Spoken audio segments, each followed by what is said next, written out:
tó fi owó yẹn ṣe ọmọ yẹn dẹ̀ fi ṣe fídíò dẹ̀ fi hàn bóun ṣe fi owó yẹn tó ti ná gbogbo yẹn sí gbogbo kan tán ní kó ná sí of recent ní àná èèyàn kan sẹ́ǹdì owó màálù méjì sí ó dẹ̀ ra ó ṣe fídíò ẹ̀ pé màálù tó ní kí n ṣe ní o pé kóun fún àwọn èèyàn lóúnjẹ ní Makoko ó dẹ̀ ṣe ó ṣe fídíò everything àrí owó the same èèyàn tó tán fún gẹ́ẹ̀ ní 90 million pé kó lọ ná tí gẹ́ẹ̀ dẹ̀ ṣe fídíò tá a rí kẹ́ẹ̀yàn ò ṣiṣẹ́ fún any political party kò ṣiṣẹ́ ní inú kò ṣiṣẹ́ ní any office òṣèlú private hospital office ní gẹ́ẹ̀ náà ti ṣiṣẹ́ òun ló ní office ààrẹ private ni gẹ́ẹ̀ yí owó tí Don Jazzy fún ó ná ó dẹ̀ ṣe fídíò gbogbo èèyàn dẹ̀ rí owó tí Don Jazzy fún very dark man dẹ̀ ní ó ṣì wà nínú account òun gba interest lórí ẹ̀ ẹ̀yin wá ń fi interest love tẹ ní fún pẹ́pẹ́ bó ṣe bẹ̀rẹ̀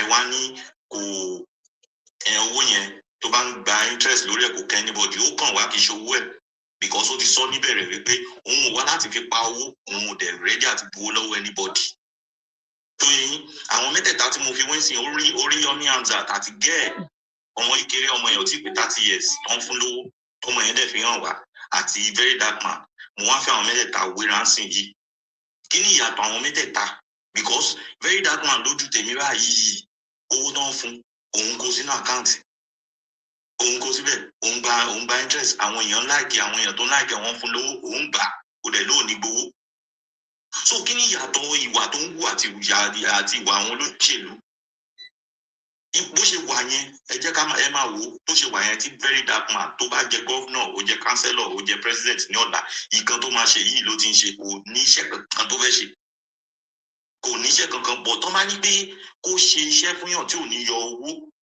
irú pé kó expose àwọn èèyàn sí is good at it kò ná ìyẹn ò ná lówó ṣe rí gbogbo àwọn Benue tó lọ wọ́n ti sanwó mọ́tò ẹ̀ lọ àbọ̀ wọ́n invite ẹ̀ ni wọ́n ti send owó epo ẹ̀ wọ́n san owó mọ́tò ẹ̀ àlọ àbọ̀ wọ́n ti san gbogbo ibi tó ń lọ pátápátá tó ń invite ẹ̀ wọ́n invite ẹ̀ níbi iṣẹ́ òun fúnra ẹ̀ ló ń lọ wọ́n san owó mọ́tò àlọ àbọ̀ owó dẹ̀ wà lọ́wọ́ ẹ̀ okay owó present ní Morocco owó ṣó àwọn tó wà níbẹ̀ pé wọ́n ti wà níbẹ̀ ìjọba ló rán wọn lọ school pé wọ́n sọ ó dẹ̀ ní 700 million naira nínú account kí ló tèkẹ́ lẹ́yìn ìgbà tó expose wọn tán okay wá fi hàn wípé ó ti san tíkẹ́ẹ̀tì àwọn pípò yìí lọ padà sí Nàìjíríà ẹ wò ó mo ti san owó tíkẹ́ẹ̀tì wọn ni mo ti san padà sí Nàìjíríà o everybody apá àtẹwọ́ fún ẹ dè ní very dark man ò san 1 naira owó dẹ̀ wà lọ́wọ́ ẹ̀ o kò expose ìjọba ìpè kan tíjọba ṣe ni kìnnìkan gbogbo movement is political kí ni ìyàtọ̀ òun mo fi sọ pé kí ni ìyàtọ̀ òun àtàwọn olóṣèlú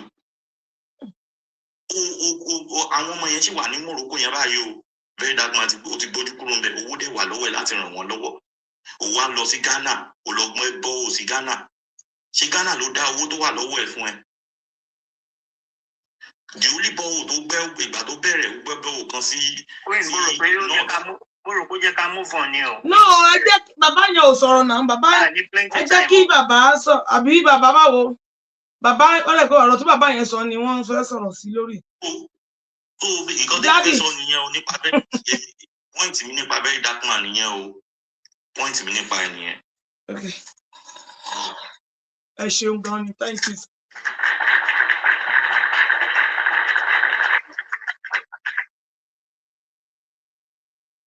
Bàbá à ń gbọ́ yín sà o. Hello. À ń gbọ́ yes sir. Ẹ ń gbọ́ mi clearly. Bẹ́ẹ̀ ni sir. Okay. À ń gbọ́ yín clearly. Ẹ bá kọ́ lè increase voice díẹ̀. Ẹ kò increase it díẹ̀. Okay. Bóyá earphone sí mo lò ní bóyá kí n unplug it. Hold on. Ṣé ẹ ń gbọ́ mi better nsìn or not? Yeah. Yes. Okay, good. So, the young man tells already, ó ṣe bọ́ọ̀bù síbi kan, òfòwòsá account kan, òfòwòsá account kan. The question I would like to ask, sir, ni pé,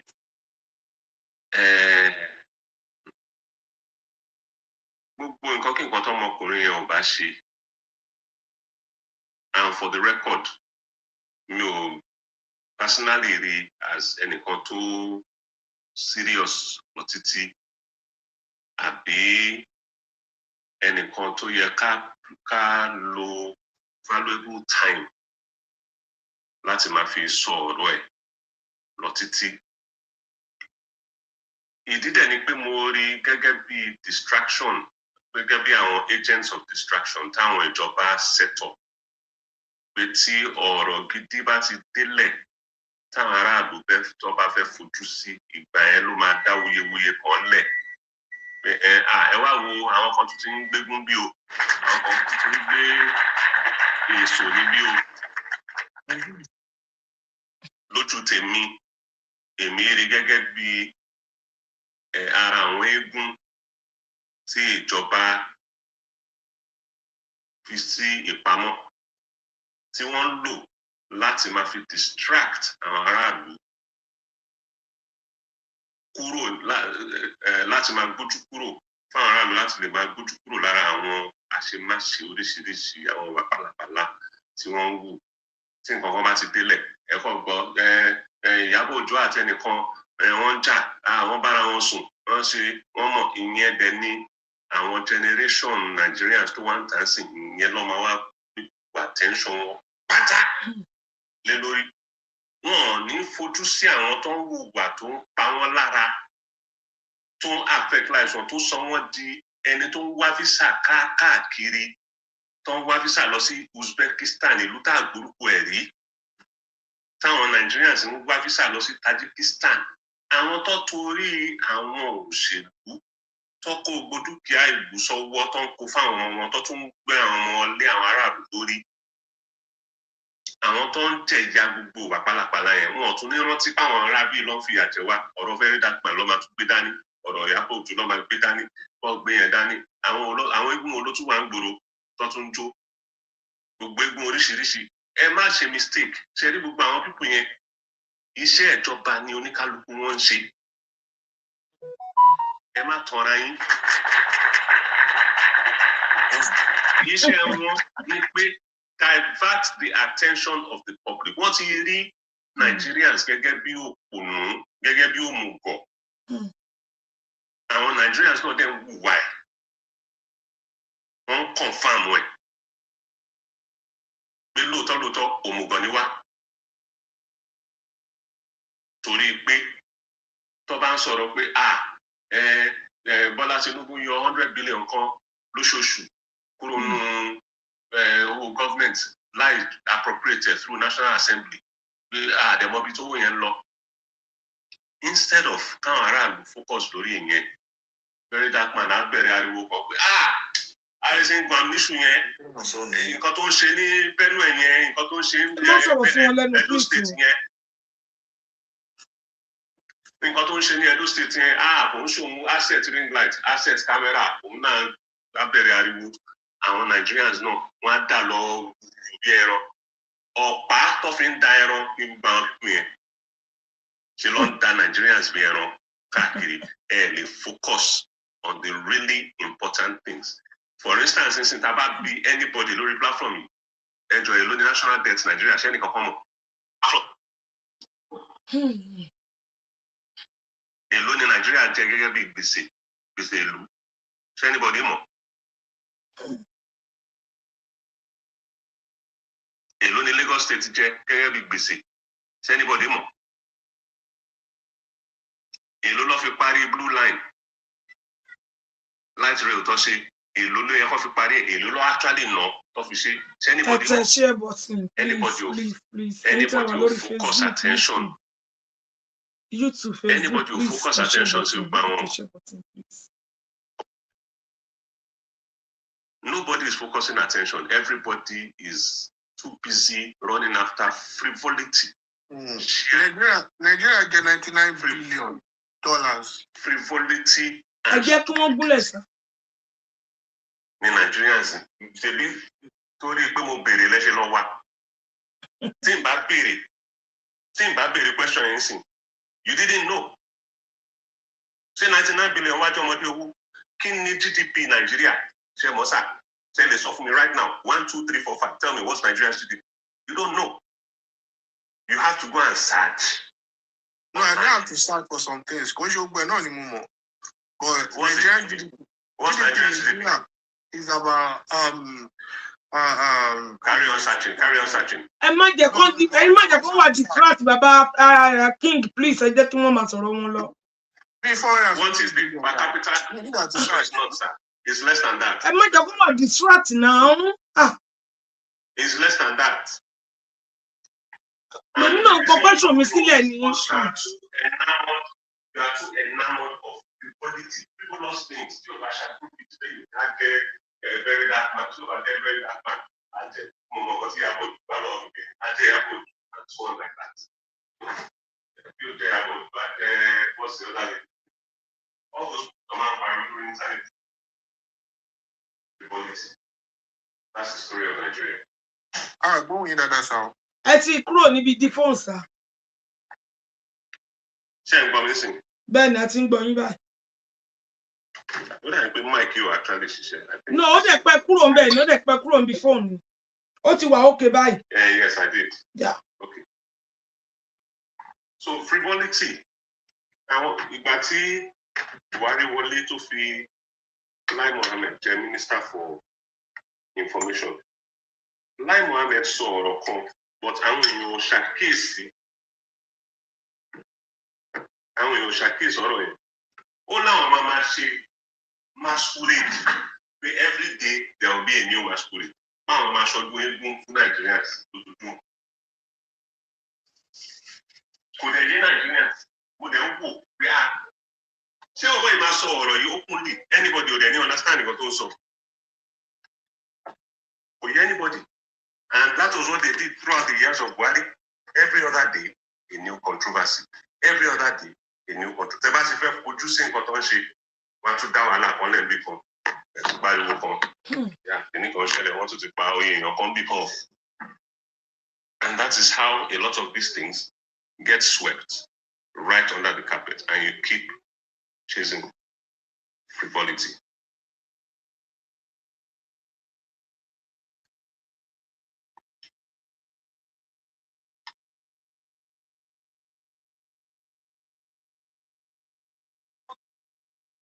Sir, èmi ní question kan o, Queen.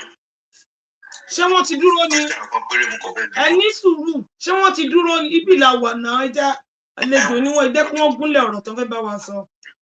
Ṣé ẹ ti délẹ̀? Okay. Ẹ bèrè question yín sir. Okay sir. So mo fẹ́ béèrè question kan sir pẹ̀lú kan tí ibi tèmi try àti lọ ni pé pẹ̀lú àwọn kan tẹ́ rí nípa very dark man yẹn. Ṣé lè trust her with any political seat, political office ní Nàìjíríà yìí? Ṣó lóun fẹ́ ṣe anything ni? Ṣé mọ̀ pé ìgbà tó Oríyọmí Hamzat ti dé kò sọ pé òun fẹ́ ṣe anything, but ní ẹ̀nà báyìí òun fẹ́ ṣe governor. Excuse me, I'm not interested in speculation. I don't speculate. If Oríyọmí Hamzat has said he wants to run, then focus on Oríyọmí Hamzat. If the other gentleman hasn't said anything, why are you speculating on his behalf? Get contact on the pay. Kẹ́tọ́dé èèyàn kan sọ̀rọ̀ nípa very dark man. So èmi wá sọ àwọn nǹkan tèmi rí nípa ẹ̀ pé ẹni yìí ò èmi ò trust ẹ̀ pẹ̀lú àwọn ìwà tó ń wù. Ara àwọn ìwà tó ń wù tèmi náà tí mi nífẹ̀ẹ́ sí ni àwọn distraction. Torí èmi náà ti sọ rí nílé pé ìjọba wọn fi bọ̀bọ́ yẹn ṣe distraction fún wa ni. Nígbà tó fẹ́ gbé tax wá ó di January tí tax máa implement. Òun náà ló gbé kankan jáde ní ìmọ̀kan tó tún gbé jáde ńgbà yẹn tó gba ìgboro. Wọ́n á gbé Wizkid wá, wọ́n á gbé Fẹlá wá, wọ́n á gbé oríṣiríṣi wá. Pinguti, sorry, can we just stop talking about very dark man and let us focus on what is the main case here? All right, I'm talking me on. Now, you're welcome, Bio Badamosi. I should go Beshiwa. In content discourse, we're discussing about the Nigerian system and everything. First of all, I would like to ask you some couple of questions, sir. My first question goes as this. The removal of fuel subsidy, is it a premature move or a great move? or let me restructure the question like this, sir. The removal of fuel subsidy, is it a premature move? The removal of fuel subsidy without any relief package or without any supplementary package, is it a premature move or a great move by the government? Before you answer, sir, Emma Binu Baba, before you answer, Queen, Ejaba will play audio yen fun daddy ki won gbo ka gbo opinion won. Audio electricity ti minister yen so. Ejaba will play. Thank you.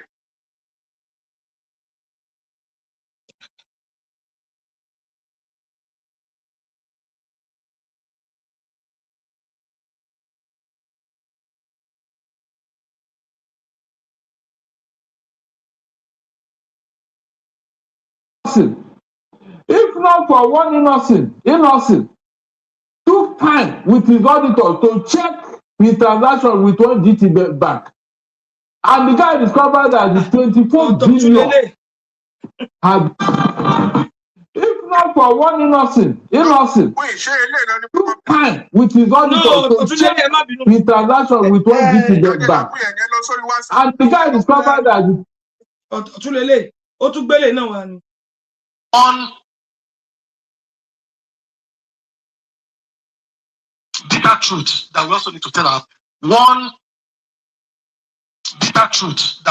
tell ourselves as Nigerians. We are all Nigerians. A few people are only privileged to sit on the high table here. We are on the same level. We must be able to talk the truth to ourselves. We don't have the culture of consumption management in this country in terms of power, just because of the cheapness of the tariff we pay on power. A lot of people will come back from work. They want to have dinner or they want to play with their colleagues down the road. They switch on the AC for the room to be cooling before they come back. Yes, some people will be going to work in the morning. The freezer has been left on for days. They will still leave it on when all the items in the freezer are already frozen. And 5, 6, 8 hours of their absence will not make it to the freeze. They will still leave it. It will consume power just because we are not paying enough. We've all been overseas before. We know how conscious the power consumers are to consumption of electricity. Thank you very much. I will round up soon. So this will also enable us, thank you very much. This will also enable us to manage our consumption. One bitter truth that we also need to tell ourselves as Nigerians. We are all Nigerians. A few people are only privileged to sit on the high table here. We are on the same level. We must be able to talk the truth to ourselves. We don't have the culture of consumption management in this country in terms of power, just because of the cheapness of the tariff we pay on power. A lot of people will come back from work. They want to have dinner or they want to play with their colleagues down the road. They switch on the AC for the room to be cooling before they come back. Yes, some people will be going to work in the morning. The freezer has been left on for days. They will still leave it on when all the items in the freezer are already frozen. And 5, 6, 8 hours of their absence will not make it to the freeze. They will still leave it. It will consume power just because we are not paying enough. We've all been overseas before. We know how conscious the power consumers are to consumption of electricity. Thank you very much. I will round up soon. So this will also enable us, thank you very much. This will also enable us to manage our consumption. One bitter truth that we also need to tell us. Minister for I assume that is the Minister for Power. Yes. I'm not surprised. It's a terrible thing when the worst people in society are left to rule a society. Ó dàbí pé Yorùbá máa ń pàwọ́ yẹn pé tẹ́rù bá dọ̀mọ́ àbí tí ẹ̀rù bá dọ́pá ìlú ò lè tòrò. I'm not insinuating by any stretch of the imagination that Adelabu is an ẹrú. Ṣùgbọ́n political culture tó wà nínú ẹgbẹ́ wọn, ẹgbẹ́ APC yẹn, kò fàyè gba excellence. The only thing tó fàyè gba ni loyalty. Ẹni tó bá lè forí balẹ̀ jù,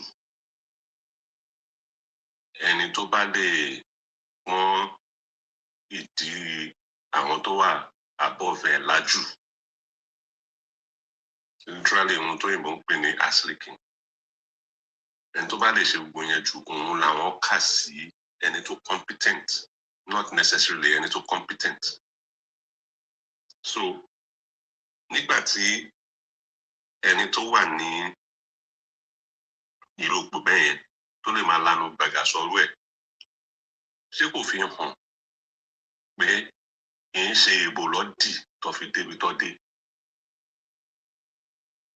Ṣé kò fi hàn pé wọn ò ní bẹ̀rù kankan pé bóyá ọ̀rọ̀ yìí má dẹ̀ pọ̀ jù, ṣé àwọn aráàlú máa dìbò fún wa báyìí? Lójú tèmi ó fi hàn pé wọ́n mọ̀ pé kì í ṣe ìbò ló gbé àwọn débi táwọn dé. Wọ́n mọ̀ pé gẹ́gẹ́ bí ọ̀gá wọn ti sọ, wọ́n mọ̀ pé àwọn rà ní. Wọ́n lówó àwọn làwọn fi rà, wọ́n fọwọ́ sọ̀yà níwájú àwọn ọba. Nígbà tó dẹ̀ ti fọwọ́ sọ̀yà rẹ̀, kò sí ohun tó lè sọ sáráàlú, ẹ máa gbà bẹ́ẹ̀ náà. Ìgbà tẹ́ ẹ̀ ti lè lé wọn pa, ẹ máa gbà bẹ́ẹ̀ náà. Torí téèyàn bá ní tipátipá, òun máa gbalé bàbá mi lọ́wọ́ mi, a máa jọ kú síbẹ̀ ni. Bójọ́ bẹ́ẹ̀ ni máa yọ tì, bójẹ́ èyíkéyìí tí bá rí, bójẹ́ gbóngbó ni mo rí, máa wọlé lórí. Pé ilé yìí ò lè gbà lọ́wọ́ mi, àfi tó bá mú owó ẹ̀ wá. Tó bá dẹ̀ mú owó wá, tí bá ní mo ò fẹ́ náà nìyẹn. Ṣùgbọ́n àwọn ará Nàìjíríà, gẹ́gẹ́ bí ṣe sọ láti bẹ̀rẹ̀, frivolity ó ti gba gbogbo ẹ̀mí wa tán. Tó bá ní kó lọ protest, àwọn ló máa gbé DJ wa, tó máa bẹ̀rẹ̀ sí ń lùlù, tó máa bẹ̀rẹ̀ sí ń jó. Wọ́n protest náà nìyẹn. Wọn ò ní face nǹkan tí ó ń dùn wọ́n, nǹkan tí ìyà ẹ̀ ń jẹ wọ́n. Ó wá débi pé tó bá fẹ́ dìbò, wọ́n á bu rice sínú agolo dẹ̀ríkà kan, wọ́n á fi 10,000 naira sí. Ǹjẹ́ ló ní 10,000 naira láyé ìsìn? To 5 pounds. 5 pounds náà sà. 5 pounds. A gbé 5 pounds ní wọn lọ́wọ́. Tẹ́ bá dẹ̀ ṣírò 5 pounds yẹn over the next 1,460 days.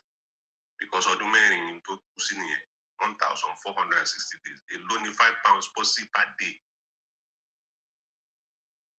Roughly over 1 penny a day.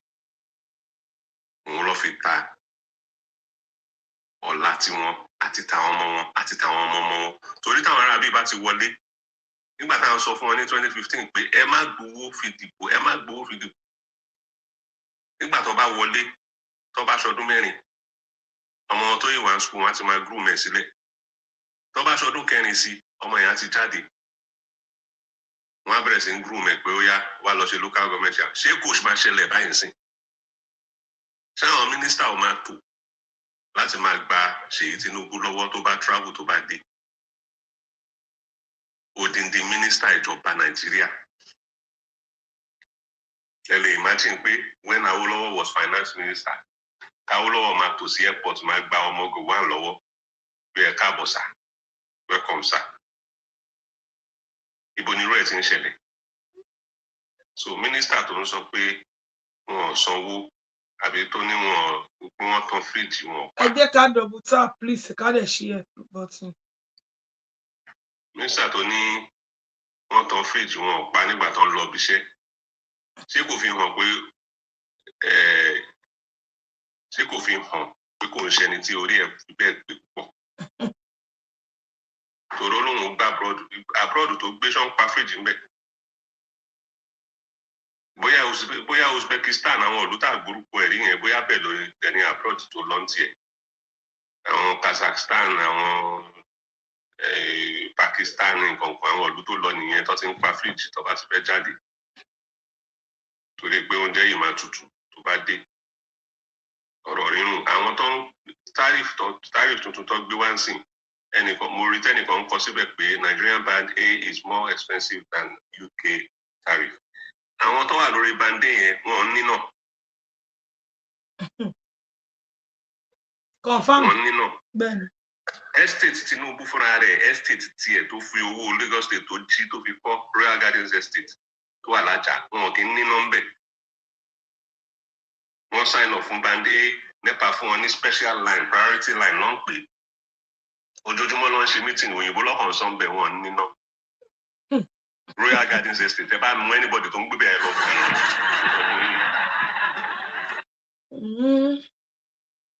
Wọn kì í ní iná priority line lọ ní Sinepa pé okay ordinary tí gbogbo olú ò bá níná o direct from Ẹ̀gbìn lọ fi fún wọn line wọn ò yà ní station kankan ó wá straight from Ẹ̀gbìn power station ó land síbẹ̀ but wọn kì í níná pẹ̀lú bande wọn ẹni tó bá lówó ẹ̀ á lọ ṣe solar ẹni tó bá lówó ẹ̀ ara generator òun àti NNPC àjọ máa fa diesel àjọ máa dù àmàdúró àmàdúbọ̀ fíríjì àbàjẹ́ generator àbàjẹ́ babaláti àwa ṣe. A sọ̀rọ̀ nìkan ò ní ná sólà ni. Sólà ni yes ṣe a sọ̀rọ̀ kò lè afford bande ni àbí a sọ̀rọ̀ náà kí wọ́n ti pa freezer ni a sọ̀rọ̀ tó bá ń jáde tí Tinubu bá travel wọn kí wọ́n ti pa freezer. Torí Tinubu kúkú gbé Nàìjíríà abroad ló ń gbé o máa ń visit wọn Nàìjíríà ni so tó bá ti travel sọ máa ń pa freezer bí abọ́ kì í pa ìyẹn ni kẹ́ béèrè lọ́wọ́ mínísítà tó ń sọ̀rọ̀ àmùsù àtọ́lóhùn ń sọ̀rọ̀ mo sọ̀rọ̀ pé mo bù díẹ̀ mo kàn ṣàpèjúwe ọmọ Ìbàdàn lòun náà Ìbàdàn kí n bóyá wọn máa ṣàpèjúwe ni. Ẹ ṣé gan-an ni sir, thank you sir. Èmi fẹ́ bèrè ọ̀rọ̀ ní ọwọ́ yín sir, má bínú. Pẹ̀lú gbogbo nǹkan tí ó ń ṣẹlẹ̀ ní ọ̀tún ń ṣẹlẹ̀ ní òsì báyìí ní ayé Bọ́lá Ahmed Tinubu tó wà ń ta lọ́wọ́lọ́wọ́ báyìí tí gbogbo wa dẹ̀ rí pé a mọ̀ bóyá ojú tí ẹ̀yin àgbà ṣe mọ̀ pé ẹ̀yin àgbà náà lẹ́bọ̀ ẹni tí ọmọ kékeré bá jókòó àbí tó bá nà dúró tó gùn sórí àjà àmọ́ tẹ̀yin àgbà bá jókòó ń tí ojú ẹ̀yin tẹ́ jókòó máa rí ojú àti àgùn sórí kíní a lè rí a mọ̀ bóyá lọ́dọ̀ tí yín bóyá a lè rí nǹkan pàtàkì àbí gbòógì ní 3 years nísìn tí Bọ́lá Ahmed ti wà ní tó ti ṣe president Nàìjíríà bóyá ní ọ̀dọ̀ tàwọn ọmọ South West ní tí àjọ ọmọ káàrọ̀ òjíire àbí ní gbogbo Nàìjíríà lápapọ̀ torí àwọn kan lọ wọ́n bọ̀ wọ́n ní at least ọmọ wa ní tá a bá lajú sílẹ̀ tí ọmọ Yíbò bá gbàjọba tí a bá lajú sílẹ̀ tọmọ Haúsá bá gbàjọba èmi àti ẹni tọmọ Haúsá bá dúró tọmọ Yíbò dúró ńgbà mi èso máa lè bó ṣe máa lọ dìbò fọmọ Yíbò àbọmọ Haúsá àwọn kan prefer pé kí ọmọ Yorùbá ìyẹn Bọ́lá kó wà ń bẹ̀ kó jókòó síbẹ̀ àìdá ó ṣe nǹkan kò ṣe nǹkan kan kó ṣàwà ń bẹ̀ bàbá kílẹ̀ lè bá wa sọ sí ọ̀rọ̀ yẹn àbí àwòjísà yìí náà fi wò ni pé kó wà ń bẹ̀ torí ẹ̀rí iṣẹ́ tó ń ṣe ó ṣe é ṣe kẹ́ẹ̀rí ìyìn tó ń ṣe àwa ọmọ kékeré làwa so ni mo ní ká bèrè lọ́wọ́ méjì ni mo fẹ́ ìbéèrè kìíní tí màá fẹ́ béèrè lọ́wọ́ yín báyìí pé torí ẹ ní tòrọ jẹ́ Yorùbá pé kọ́ wà ń bẹ̀ wọ́n á fẹ́ béèrè pé ẹjọ́ kí lẹ ṣe mọ̀ pé Yorùbá ni ẹni tó ń jẹ́ Bọ́lá Tinubu yẹn ṣe mọ̀ bàbá ẹ̀. mi ò mọ̀ o. ṣe gbórúkọ bàbá ẹ̀ rí. mi ò gbọ́ rí o. torí tí bàbá ṣe bẹ́nìbọ̀dì pàdé rí ṣe bẹ́nìkẹ́ni pàdé rí tó ní ilé bàbá ẹ̀ bíbá ẹ̀ ló wà. rárá o. ṣe gbọ́ rí. rárá sà. ẹ gbọ́ rí èmi náà gbọ́ rí. kí ló dé tẹ block Altman. ta ní jẹ́ bẹ́ẹ̀. ó lẹ block òun. Block èèyàn kankan o. Lágbára àti block o.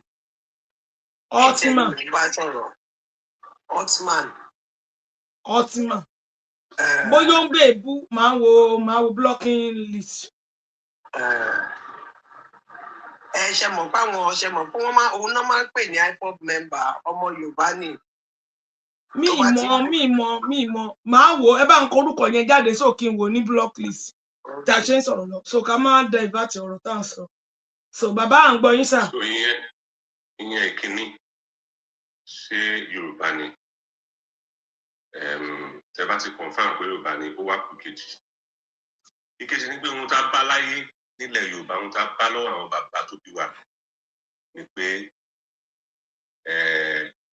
a kì í discriminate lórí ẹnikẹ́ni lórí àlejò kálejò tó bá wá sọ́dọ̀ wa àbí lórí pé bóyá a fẹ́ ṣe nǹkan kan àwọn àwọn ẹni tó máa bá wa ṣe a kì í béèrè pé ọmọ bo ni ẹ tó mọ̀ ọ́ ṣe nǹkan tá a máa ń béèrè tá a bá ń wọ ẹni tó máa bá wa gbẹ́ kànga tó mọ̀ kànga gbẹ́ tá a bá ń wọ ẹni tó máa bá wa rẹ́lé tó mọ̀ lé rẹ́ kì í ṣe ọmọ bo ni ẹ ìyẹn kọ́ ni ìbéèrè àkọ́kọ́ tá a máa ń béèrè tó bá jẹ́ pé tí Yorùbá ni kò kí ń ṣe Yorùbá káwọn èèyàn kúkú má gba ẹni tí ìbá kí ń ṣe Yorùbá kó má gbà síṣẹ́ mọ́ kọ́ wo bí tá a máa kù sí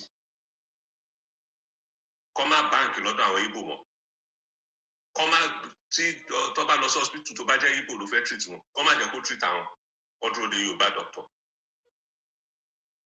ẹni tó bá fẹ́ gbẹ̀bí tó bá dé hospital tọ́mọ ń mú báyìí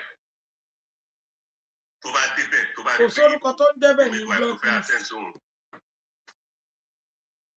no block ẹ̀ kò sórúkọ tó ń débẹ̀ tó fẹ́ gbẹ̀bí wọn kó má gbà pé Ìgbò kó dúró títí tí midwife Yorùbá tó máa fi dé kó tó gbẹ̀bí. Now àwọn kan sọ̀rọ̀ tẹ́ bá lọ wádìí wọn dáadáa ẹ rí i pé ọ̀pọ̀lọpọ̀ wọn ìdálẹ̀ ló ń gbé wọn gbé Nàìjíríà tí kì bá dẹ̀ ń ṣe pé wọ́n jẹ́ ẹni tí ò ní rònú ẹni tí ò ní làákàyè tí ìbá rí bẹ́ẹ̀ ṣé ẹni tó ń gbèlú onílùú ló yẹ kó máa sọ orú ọ̀rọ̀ bẹ́ẹ̀ jáde lẹ́nu ẹni tó ń gbé ìlú tó tiẹ̀ wá jẹ́ pé àwọ̀ tí wọn ó tiẹ̀ tún wá yàtọ̀ sí tiwa ṣé òun ló yẹ kó máa sọ orú ẹ̀ jáde lẹ́nu sí àwọn tájọ jẹ́ aláwọ̀ kan náà. ẹ jẹ́ ká double tap ká ṣí ẹ̀ live program yìí please ọ̀rọ̀ ni wọ́n sọ yìí o ẹ jẹ́ ká máa appreciate ìlú bàbá wa ká tẹ gift o ẹ jẹ́ ká máa ṣí ẹ jẹ́ ká máa tẹ gift please. ṣó tọ́ sí wa lẹ́nu nígbà tí wọ́n ń sọ ara àwọn ọ̀rọ̀ nínú tó ń sọ tí mo gbọ́ tó ní nígbà tí wọ́n ṣe kú ní 1966 àwọn Ìgbò ló ṣe kú nígbà tó ṣe kú yẹn gbogbo Yorùbá ló pa wọn pa gbogbo Yorùbá wọn pa Awólọ́wọ̀ kú yẹn pàápàá torí Awólọ́wọ̀ ló ṣe kú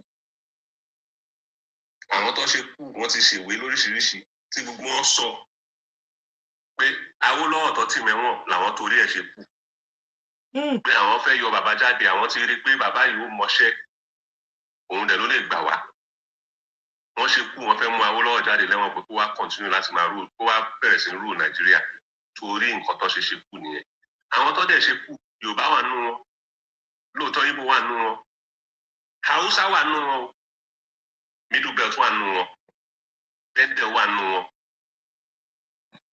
kò ń ṣe Ìgbò nìkan but àwọn èèyàn wá prefer ignorance sí knowledge wọ́n prefer ìmọ̀ sí ìmọ̀. Then number 2 ẹni kí ni bàbá ṣe Mr. Tinubu pé bóyá wọ́n ti ṣiṣẹ́ àwọn ṣiṣẹ́ ẹ máa ń ṣe pé wọ́n ṣiṣẹ́ ni ẹni tó jókòó tó lajúlẹ̀ báyìí tó sọná sí odindi ọjà 5 lẹ́kọ̀ọ́ ṣe ní kò ṣiṣẹ́ ni. Kábíyèsí Elédùmarè. láàrin ọ̀sẹ̀ mẹ́ta odindi ọjà 5 jó. ẹ má kó sí wọn lẹ́nu ẹ má kó sí wọn lẹ́nu ẹnikẹ́ni tó bá jẹ́ ọmọ ajé tó fowó tọ́ tó fowó wò tí ò kì í ṣe gọ́fúnà tí ò kì í ṣe member of House of Assembly àtàrà pé building ń jó wọn sáré lọ wá bó ṣe máa paná ẹ̀ wọ́n dẹ̀ sáré àwọn ará Èkó sáré ṣùgbọ́n àwọn ìjọba ò jẹ́ kó débẹ̀ wọ́n ní kó jẹ́ kí building yẹn jó torí ipá àwọn lọ sọnà sí bó ṣe sọnà sí Tẹ́jú Oṣó nìyẹn bó ṣe sọnà sí Gbàjà nìyẹn bó ṣe sọnà sóyìnbó nìyẹn à ń sọnà sọ́jà ìwà wọn ni. bí èsì Elédùmarè. ṣé mọ̀ pé tó bá jẹ́ lu òyìnbó tó bá in fact tó bá tiẹ̀ jẹ́ lu tí àwọn tó ń darí ibẹ̀ tó bá jẹ́ pé ìlú tí àwọn tó ń darí ibẹ̀ ní orí lọ́wọ́ ni ìjọ tí ọjà kìíní ti kọ́kọ́ jó gbàrà lọ́mà ti gbé àwọn ìgbésẹ̀ láti rí pé ọjà mi ò tún jó mọ́ torí pé kí ni wọ́n á ṣe bọ́ọ̀lù síbẹ̀ wọ́n á ṣe emergency water system síbẹ̀ pé in case a kì í mọ̀ tọ́jà bá tún jó kọ́ lè ṣe kí ni kọ́ lè sáré pa ìlú tí orí wọn ti pé nìyẹn but Nàìjíríà mo sọ́rí láti sòótọ́ ọ̀rọ̀ fún wa orí àwọn tó ń darí Nàìjíríà ò pé láti bíi 26 years ago orí àwọn tó ń darí Nàìjíríà orí wọn ò pé àwọn akúrí èèyàn àwọn lọ́pọ̀ jù nínú wọn tá bá ti yọ Ọbásanjọ́ tá ti yọ Jonathan ṣe ráwọn tó kù àmúlùmálà àwọn èèyàn tó fi ń ṣépè fún yàn òun ni wọn pàápàá jùlọ eléyìí tó wà ń bẹ́ẹ̀ sìn tó lóun president mo dúró bí mo dé.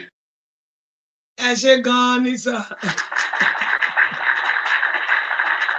ta ló fẹ́ béèrè ọ̀rọ̀ ta ló fẹ́ sọ̀rọ̀ sórí ọ̀rọ̀ tí wọ́n sọ kí a tó máa tẹ̀síwájú. àwọn náà ló ti sọ yẹn gbogbo náà là ń sọ bíbá ẹ a ti sọ lórí ọ̀rọ̀ náà yẹn tẹ́lẹ̀ because ní iná Ọ̀ṣọ́dì tó ṣẹlẹ̀ ọ̀pẹ́sẹ̀ntì wọ́n ní pé wọ́n pe Ọ̀ṣọ́dì wọ́n pe fire system àwọn fire system sọ pé kò sí omi. It was a very very disappointing talk ọ̀rọ̀ yẹn kò make sense rárá so òun náà dẹ̀ ni bàbá ti sọ yìí wọ́n ti jẹ́ ká mọ̀ pé wọ́n sọná síbẹ̀ ni mo ṣàlàyé tí mo ṣe fẹ́yìn náà níjọ́ táàmù ń jóná èmi fúnra mi mo pe response service tó ní pé kí n má kọ́ tí o àwọn ò ní káàdì táwọn máa fi pè padà mo ti sọ láì mọ ìgbà bíbá ìpín wọ́n ní pé kí n má kọ́ tí o àwọn ò ní káàdì tó máa fi pè padà Lagos emergency response system nìyẹn o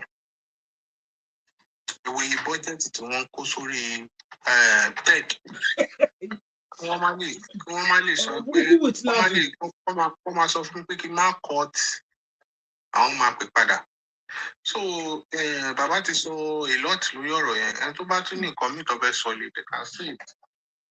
bàbá Gbàdámọ́sí ẹ pẹ́ fún wa sà irú àwọn honestly bàbá irú àwọn objective submission tèmi máa ń nífẹ̀ẹ́ sí lélẹ̀ níwájú Ọlọ́run àtẹ̀yìn ṣẹ́ni bẹ́ẹ̀ ṣe ń sọ̀rọ̀ yẹn gbogbo ara mi ń súre fún yín I dey tell you bàbá ẹ ṣe you were objective you were hitting the nail on the head bàbá ṣé ẹ gbọ́ nípa ọmọ tí ejò gé jẹ nínú ilé ẹ̀ l'Àbújá tó wọ ara ìdí hospital l'Àbújá ó dẹ̀ kú sí hospital kò sí antivenom Àbújá ni o kì í ṣe Ṣòdì o kì í ṣe Ẹdó kì í ṣe Zamfara o Àbújá seat of power.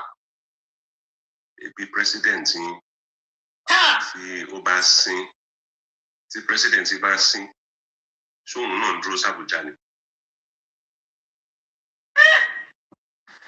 tó tútù bá mú president yín tó ń dúró sí presidential clinic tó wà ní Aso Rock tó fi billions tó ń vote billions sí lọ́dọọdún tó ń dúró síbẹ̀ ni ó ń dúró torí òun náà mọ nǹkan tóun ti ó mọ̀ pé òun ò ṣe nǹkan kan síbẹ̀ ó mọ̀ òun ò ṣe nǹkan kan síbẹ̀ pé àwọn kan ń vote owó ni wọ́n kàn ń vote owó wọn dẹ̀ ń kó jẹ. I wish your submission was recorded, sir. I wish your submission was recorded. Gbogbo ẹnikẹ́ni tó ti ń kú ní Nàìjíríà of yes ma. Are you aware that there's apparently a plan to burn some parts in Lagos so they can reclaim it back and sell it up to the highest bidder? Yes, I'm aware. I've been aware of it for a long time since Ted Joshua. That's what they I know how and they think they will get away. I know. They will get away with it. They will get away with it. They will get away with it. Okay. They will get away with it until people are ready to do what is necessary. Until people are ready to do what is necessary. They had the meeting with the central mosque people and for parts of the shooter, but they're stepping on the wrong toes. If they try that, that heritage has been in that family for about 200 years and it's a national heritage. Well, kí ló ṣe yín tẹ́yìn náà lọ gbé mọ́ṣáláṣí sójú ibi tó fẹ́? Ojú ibi tó fẹ́ kọ́ yẹ mọ́ṣáláṣí yẹn ti wà bẹ́ẹ̀ tipẹ́tipẹ́ là kí bẹ́ẹ̀ tó kọ́. Òun náà mò ń sọ, kí ló dé tẹ́yìn náà lọ gbé mọ́ṣáláṣí yín síbẹ̀? Okay.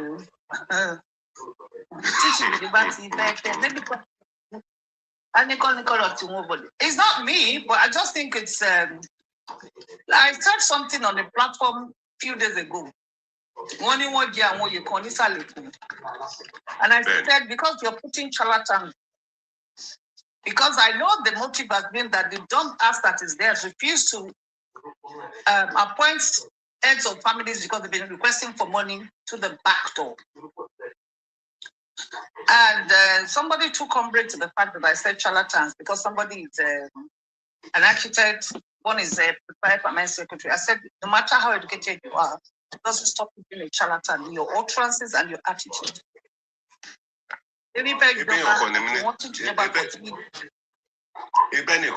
Minister for power. Tony come pa fridge. Yeah.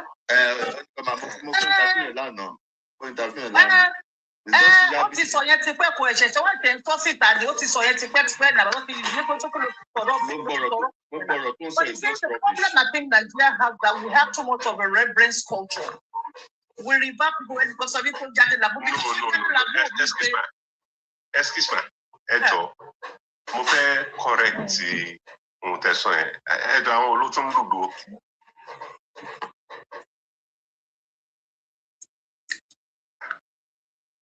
So, mo fẹ́ correct nǹkan kan tẹ́ sọ. I need too much of a reverence culture. Excuse me. Nílùú tèmi ti wá. Ṣé ń gbọ́ mi mà? Ìkòròdú mo ti wá. Ní Ìkòròdú. Our pride specifically on our most profound irreverence from figures of authorities.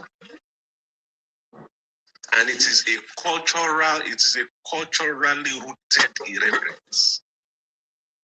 May I explain it for you? And you do what I mentioned, Nikodu.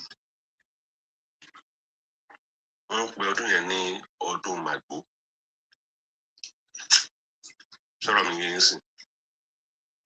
One of the elements of Odun Magbonipe, and our cotton penny only pepe.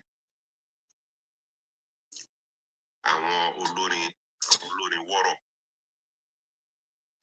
wọ́n máa ń lùlù wọ́n máa ń kọrin wọ́n máa jó káàkiri gbogbo òdu wọ́n máa lọ sí ilé àwọn èèyàn jàǹkànjàǹkàn tó wà nílùú wọ́n á lọ kọrin fún wọn ẹgbẹ́ ìlọ́ mi pé rórin wọn lọ́ máa ń kọ fún wọn orin èébú wọ́n máa ń bú wọn ni tó bá dẹ̀ ti bú wọn wọ́n gbọ́dọ̀ tọwọ́ bàpò wọ́n gbọ́dọ̀ mówó jáde.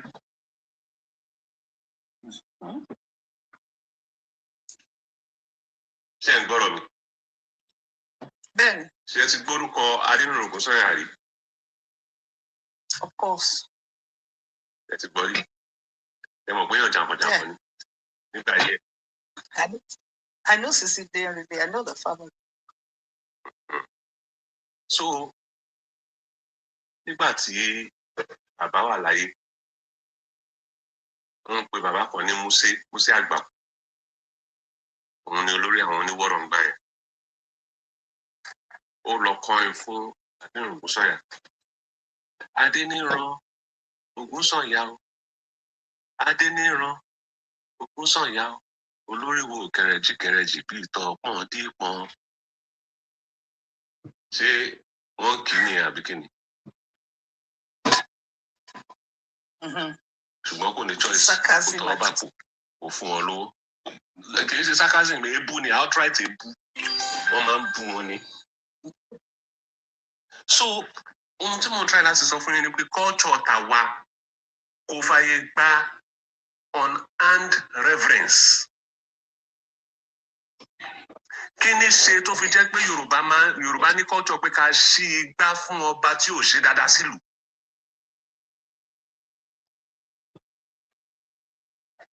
Sọ̀rọ̀ mi yé yín. The concept of wọ́n ṣí igbá fún ọba òun ni pé a ti gbà pé àwọn kan tá bá fi wọ́n sípò àgbà wọ́n máa ń ṣe láńgbáláńgbá.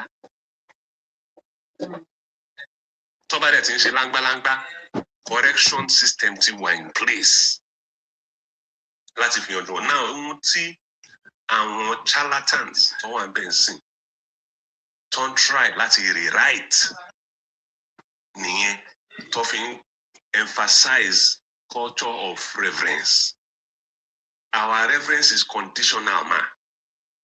It has always been conditional traditionally. It is conditional upon the person receiving said reference acting responsibly. Òun ni àwọn òwe oríṣiríṣi ló ṣe wà nínú Yorùbá. Pé tágbàlagbà bá ti ń ṣe láńgbáláńgbá kí ló máa ṣẹlẹ̀ sí?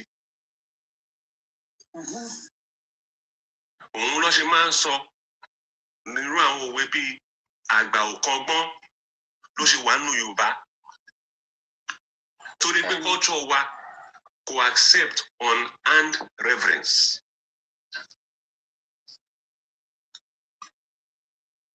Àṣà àbáláyé wa ni pé táwọn kan bá wà nípò àgbà tó ń dà lóru, a máa ń sojú abẹ́ǹkò fún wọn ni.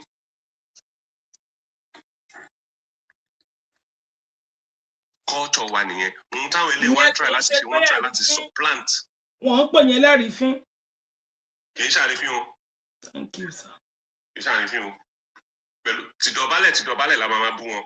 Ẹ má bínú sáà ṣùgbọ́n ni yóò pè. Ẹ má bínú bàbá mi ṣùgbọ́n ẹ mọ ohun tẹ́ ń sọ. Tìdọ̀bálẹ̀ ni. Ṣèbí dọ̀bálẹ̀ ló fẹ́ gbà kò ṣe kankan. Ìyẹn ò ní ká má sòótọ́ fún. Kábíyèsí o, orí yín ò pé o. Kábíyèsí o, ẹ gbádùn o. Ayọ̀ yín lóye kábíyèsí. Bàbá alẹ́jẹ́ ṣùgbọ́n orí tẹ́tẹ́ jókòó sí yẹn kò tọ́ sí yín mọ́, ẹ lẹ́tọ̀ọ́ sí mọ́.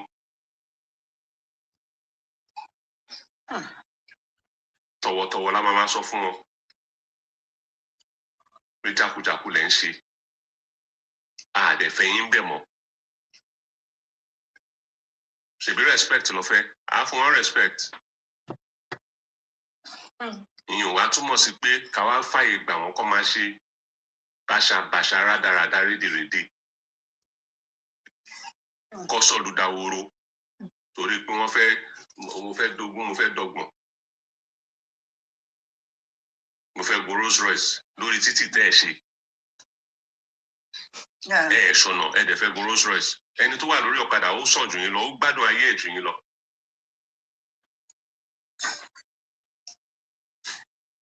Àbínú tráfíkì náà kọ́lé gbogbo àjọ máa wà ní. Ìlú yìí ń sìn, èèyàn mélòó lẹ́rí tó ń go Rolls Royce. Ìlú òyìnbó, èèyàn mélòó lẹ́rí tó ń go Rolls Royce. Èèyàn mélòó lẹ́rí tó ń go Rolls Royce.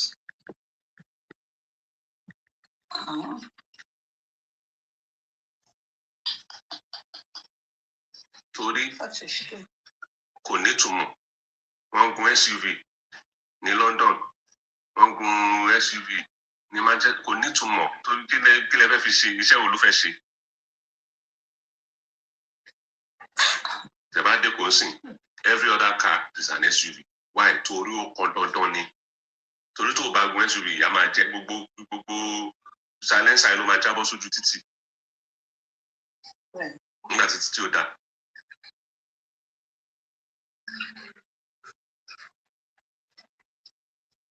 Mo dúró náà. Ẹ ṣeun gan ni. Ok, ẹ má sọ̀rọ̀ yín náà.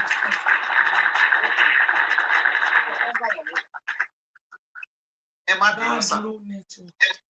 A ti wá wà nínú entrapment tó jẹ́ Nàìjíríà ni. Ṣé kò sọ́nà àbáyọ fún wa ni? Because the picture looks very gloomy and dark. It's like there is no way out. It's like there is no way out. Ṣé bá ṣe máa bá kú leléyìí ni? Because I don't get it. All the policies are not working. Yeah. All the variables are not working. Baba, ṣé bá ṣe máa bá kú because kò yé mi. Ọ̀nà àbáyọ wà. Ẹ̀kíní ni pé ṣe rí gbogbo àwọn tó ń ṣèjọba ẹ mọ̀ wọ́n. Gbogbo àwọn tó ń ṣe jábàjábà ẹ mọ̀ wọ́n. Now, tẹ bá rí wọn lóde, ẹ kẹ̀yìn sí wọn. Ẹ yé fún wọn reverence. Ẹ yé recognize wọn. Ẹ bá pàdé wọn lóde, kẹ kọjá lára wọn pé ẹni yẹpẹrẹ lélẹ́yìí pé ó ranú ẹ kúrò wájú mi. Nígbà tó bá di pé tán rí báwọn èèyàn kà wọ́n kún mọ́, fúnra ara wọn wá bẹ̀rẹ̀ sí ń bára wọn sọ. Ìyẹn kìíní. Ìkejì, àwọn tó wà ní Nàìjíríà tọ́rọ̀ ìbò bá dé, ẹ yé tanra yín. Ìbò yín kọ́ ló máa determine ẹni tó máa di president. Ìyẹn ti sure látijọ́ tí Tinubu ti bẹ̀rẹ̀ sí contest election ní Nàìjíríà láti 1999. Wọ́n rig gbogbo election ni wọ́n ń kọ gbogbo ẹni. Kò sí election kankan tó reflect true result of the election látijọ́ tí Tinubu ti bẹ̀rẹ̀ sí contest. Wọ́n yí gbogbo ẹni, wọ́n kọ́ ni. So tẹ́ bá mọ̀ ẹ fẹ́ kí change ṣẹlẹ̀, then ẹ ṣe ohun tí àwọn ìlú tó ti sàn nísìnyí tí wọ́n ti ń dancing ẹ ṣe. Tẹ́ bá ti ready láti ṣe, kẹ́ akáwọ́ kẹ́ máa wò ó tí ẹni bá lè sálọ kó sálọ. Ẹni tí ó bá dẹ̀ sálọ kó ya gbá kámú pé ìyà lòun wá jẹ láyé. Tẹ́ bá ti ready láti jà. Because tẹ́ bá fún àwọn eléyìí lórí, tẹ́ bá pa wọ́n dànù. Mo sorry o, wọn ò ní fi yín lọ́rùn lẹ̀ o. Òótọ́ ọbẹ̀ mo sọ fún yín yẹn o. Mo pé òótọ́ máa ń korò. Ṣùgbọ́n tẹ́ bá ready láti ṣe ohun tó ṣe láwọn ìlú bòmíì tí ayé wọn dẹ̀ ti ń tòrò ń sìn, ẹ lè jọrọ nǹkan tẹ́ ṣe o. Àwa kan ti gbìyànjú, a ti pariwo, a ti try. Tap. Ẹ jẹ́ ká power tap, please. Double tap. Tap. So kò jù bẹ́ẹ̀ lọ mà. Ṣé bàbá mi agbára ṣe sọ? So, ẹ ṣé gan ni bàbá ẹ kú. Okay. Ìwọ́n béèrè question kan náà ọ̀hún. Question tí mo béèrè lẹ́ẹ̀kan yẹn, mo béèrè pé ẹ mọ̀ pé gbogbo problem tá à ní Nigeria ti, because I believe you are an economist or you are very good with economics, the way you have been speaking. Gbogbo àwọn issue yìí, we cannot revolve it around the oil sector. Now, question with him earlier, fuel subsidy removal without a relief package, is it a premature move or it was a necessary move? Sir, tí màá sọ lédè. Ṣé rí removal of fuel, direct subsidy of fuel without applying the same subsidy exactly directly to Nigerians in other ways. Only love it. Only love it. And the proof of the theft Ó wà nínú budget to follow that announcement. Tẹ́ bá lọ wo budget yẹn, ẹ rí ń bẹ̀ pé wọ́n tún include fuel subsidy yẹn under another name. Ó wà ń bẹ̀, is there? Ó wà ń bẹ̀ mo ti kà. Wọ́n dẹ̀ wọ jáde. And it was like maybe 5 times more than it was before. Oh my God. So kí là ń pè yẹn sí? And the following year, want to increase it by almost a factor of 10. So fuel subsidy yẹn ó lè ní wọ́n fi ń jà. Àwọn tó wà ń bẹ̀ ń sìn ẹ má jẹ́ àtọ̀ra wa jagundan gbogbo wọn. Látòrí president yín títí dé the last messenger jagundan ní everybody. Tap. Double tap. Ó lè ní everybody kàn jà ń bẹ̀. Ẹ lè imagine kí governor kí ni Ogun state governor sọ lẹ́jọ́ mẹ́ta yìí náà.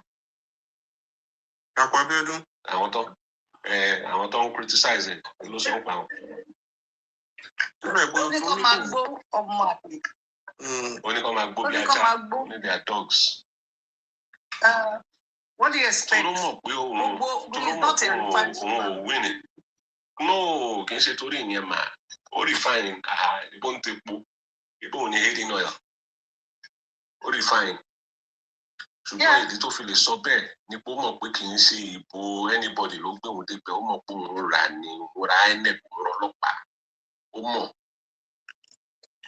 mọ̀ pé ìbò anybody ò lè yọ wọn. I have his classmates around me that will marry Dr. Will. It's not a refined human being. Ẹ̀yin lẹ́ni kò refine ní Nàìjíríà. Ní Nàìjíríà ó refine. Ẹni tó bá ti lówó lọ́wọ́ ó ti refine náà nìyẹn ní Nàìjíríà.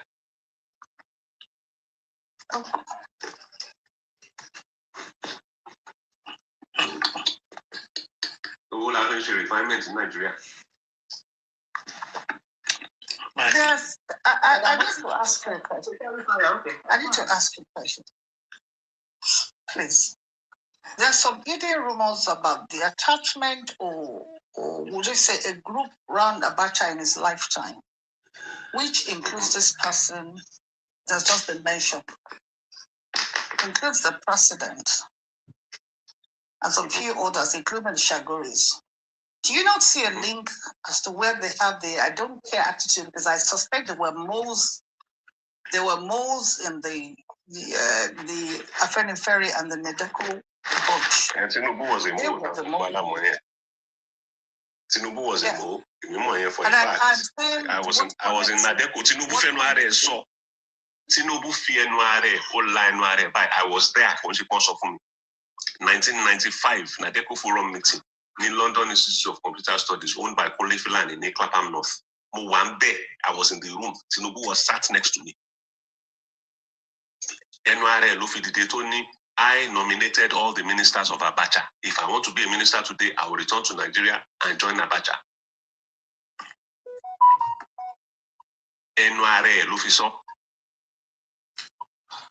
But prior to that, I had discovered through a fax that he received. He didn't know that one of our boys was there in the room. Or he knew, he just didn't know that the guy would be smart enough to look at the fax machine. I faxed him. It wasn't in the days of email. They sent him a fax directly from Aso Rock.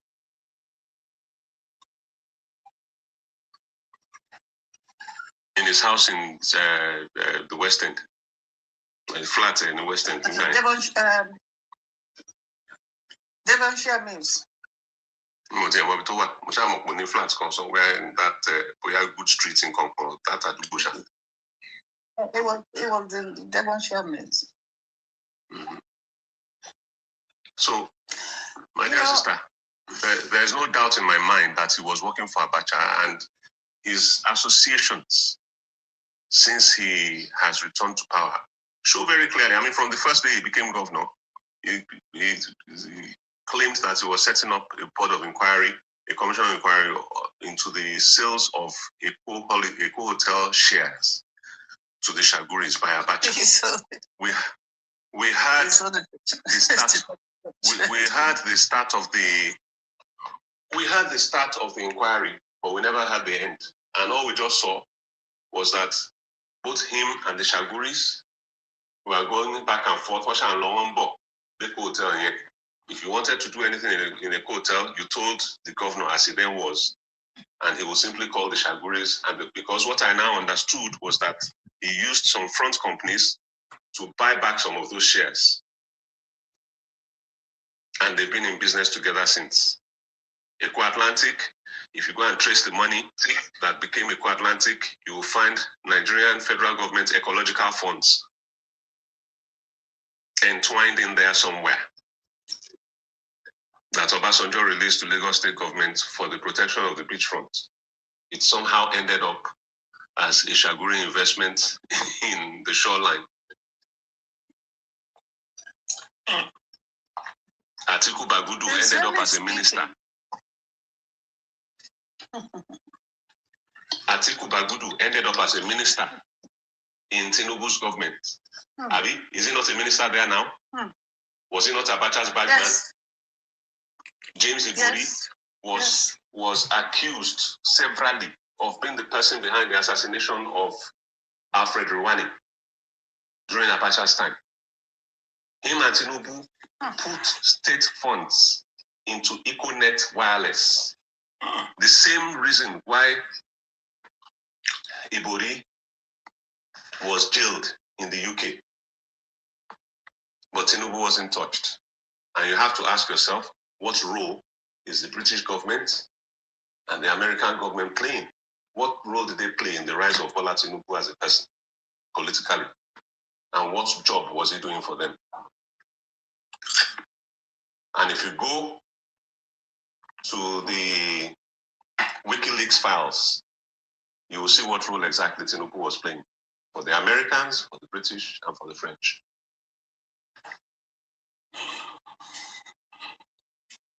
Are you saying this allegedly, or these are actually facts? Go and look for the WikiLeaks files. Go and look for it. It is a fact that Lagos State government puts money into EcoNet Wireless. It is a fact.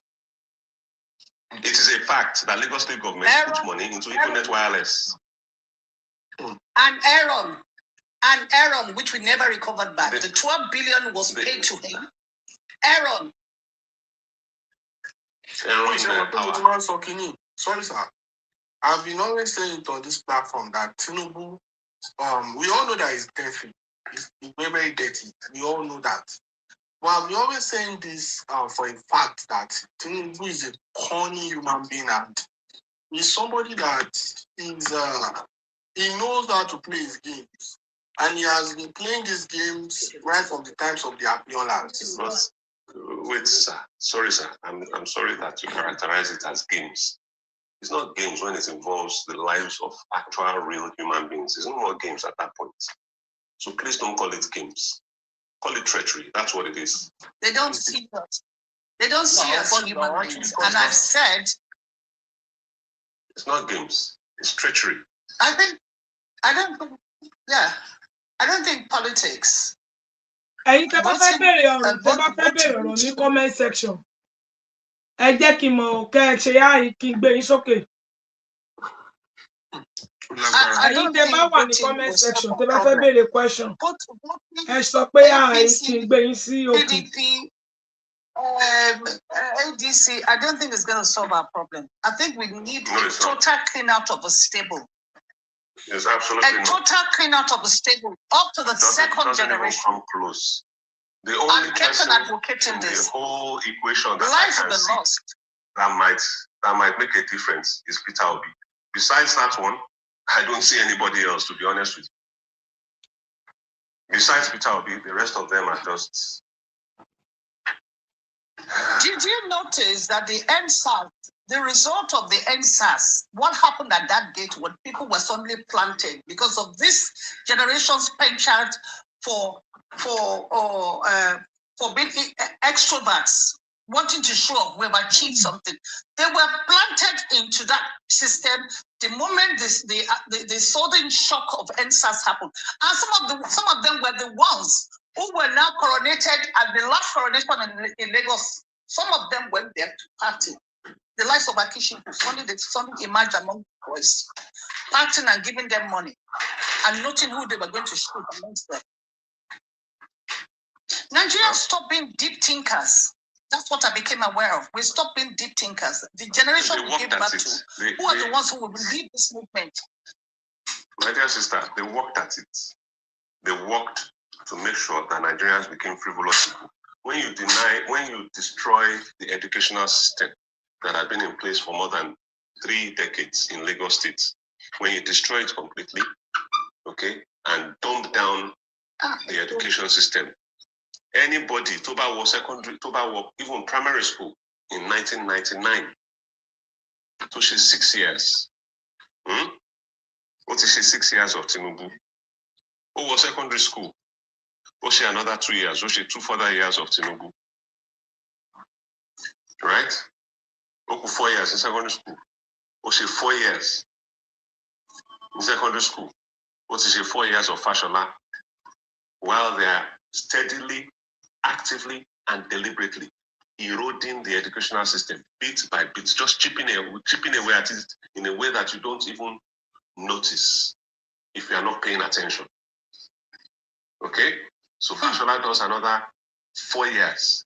By this time, the young person has left secondary school, has done university, Otijadi, Ambode take over.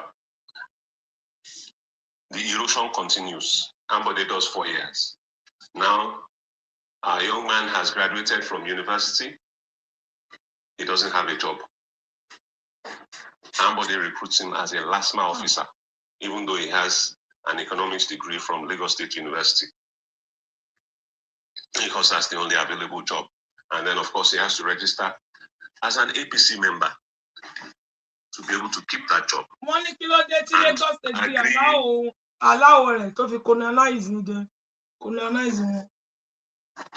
Was it that simple? Was it that? It wasn't that simple. The same thing is happening everywhere. The same thing is happening everywhere.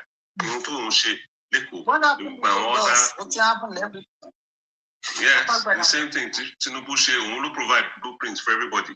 So blueprints don't look all the other mad politicians will not look in their states.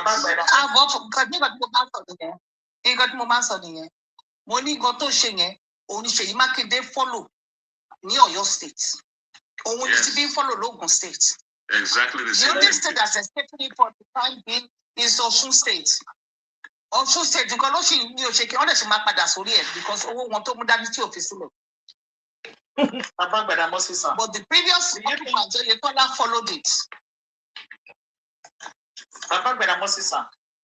Do you think that Nigeria missed an opportunity? I'm taking you back to the APC primary, sir.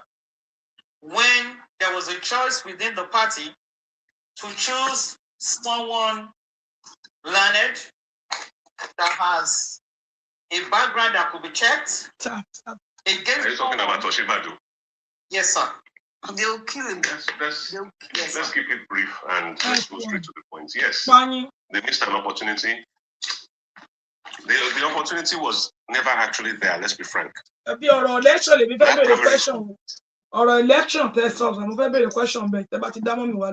Yes, ma'am. The primary was not a primary, it was a coronation.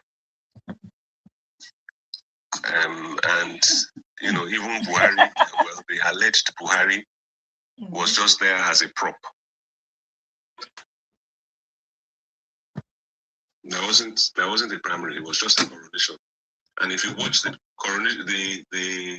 proceedings from the beginning, you would see in Tinubu's demeanor, he couldn't even hide it. You would see that there was no uncertainty. He was already sure. And if you watch Mrs. Buhari, you would also see it. That she already knew who was going to be the president. They had their candidates. Sorry to say. So Professor Oshibaju never had a chance. He didn't stand a chance at all. He didn't even come close to standing a chance. Yes, he would have been a good candidate. It would have been great to watch Oshibaju joust with Peter Obi. And I think Oshibaju would have made like 100,000 times a much better president than Tinubu could ever become. Ever. But, you know, it is what it is.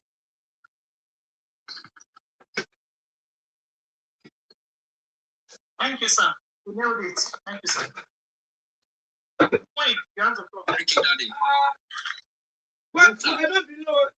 Yes, sir. We fẹ́ bring information kan, sir. No, they need help lórí ẹ̀, sir. Àwọn Fúlàní kan bá tẹ̀ pé wọ́n ń ṣọmọ Nàìjíríà. Ọ̀dẹ̀ ń ṣe ọ̀dẹ̀ bàbá Tinubu, sir.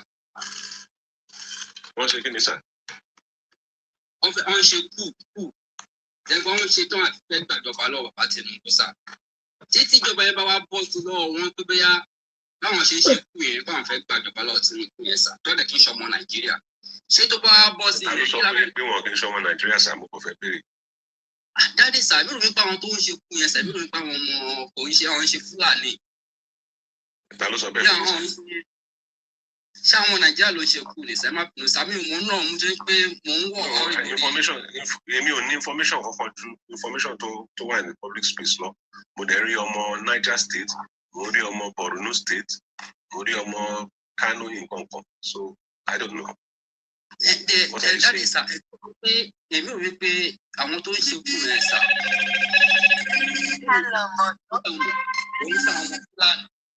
Kò ń ṣe àwọn ọmọ Hausa. On what basis lè fi arrive at that conclusion? Information wo lẹ ní táwa tó kù ní?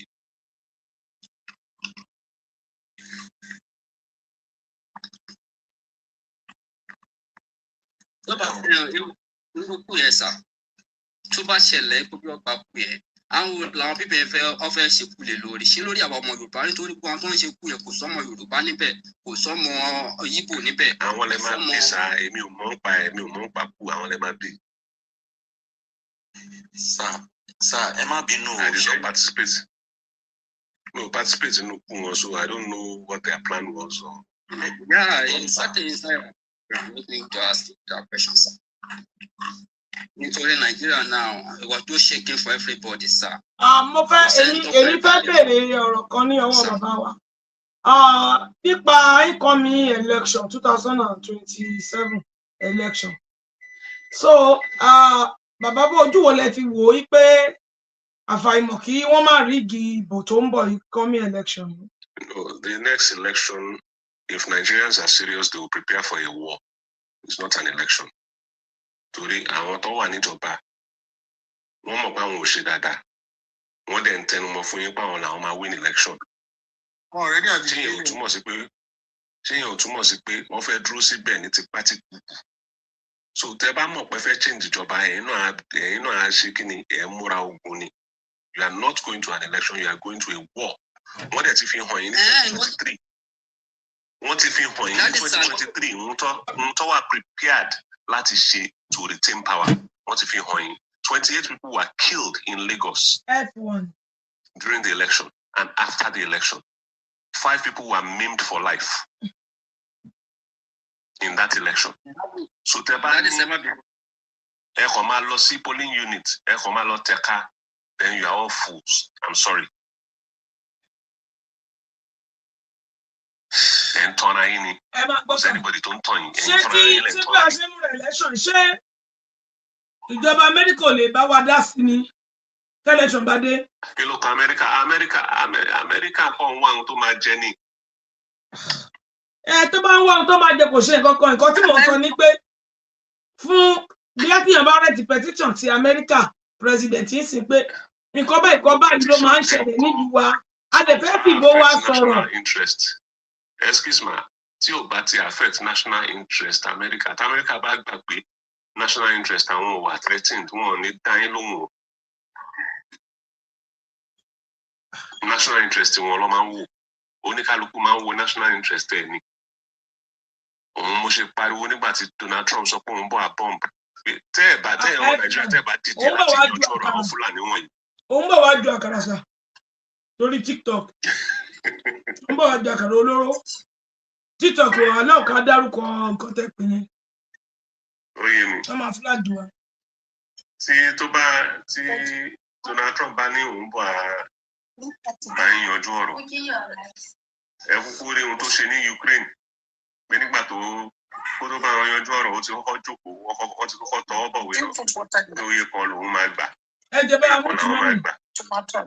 Ẹ bá wa mú tùmọ̀ mi ẹ jọ. Mo ń jẹun lọ́wọ́. èmi dáadé pẹ́sọ̀ tí mo fi ń béèrè yẹn náà ẹ̀ tí dá mi lóhùn sà nǹkan tí mo fi ń béèrè yẹn pé listen sà nígbà tí gbogbo ẹ̀ bá di gbàgbó tí ìbò ta fẹ́ dì tí ó bàbá lójú tù sà ṣé kò possible sà àwọn tó fẹ́ gbà kú yìí ṣé kò ní pọ́ kọ́ gbà kú yìí sà nǹkan tèmi sọ nìyẹn dáadé sà.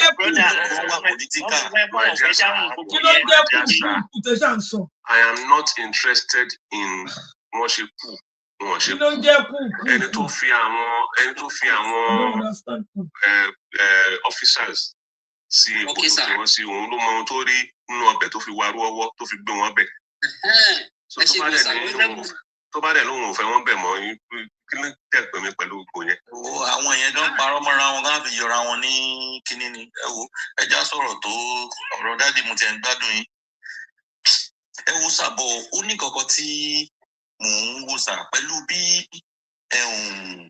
wọ́n ṣe ń gbé tax wá gbé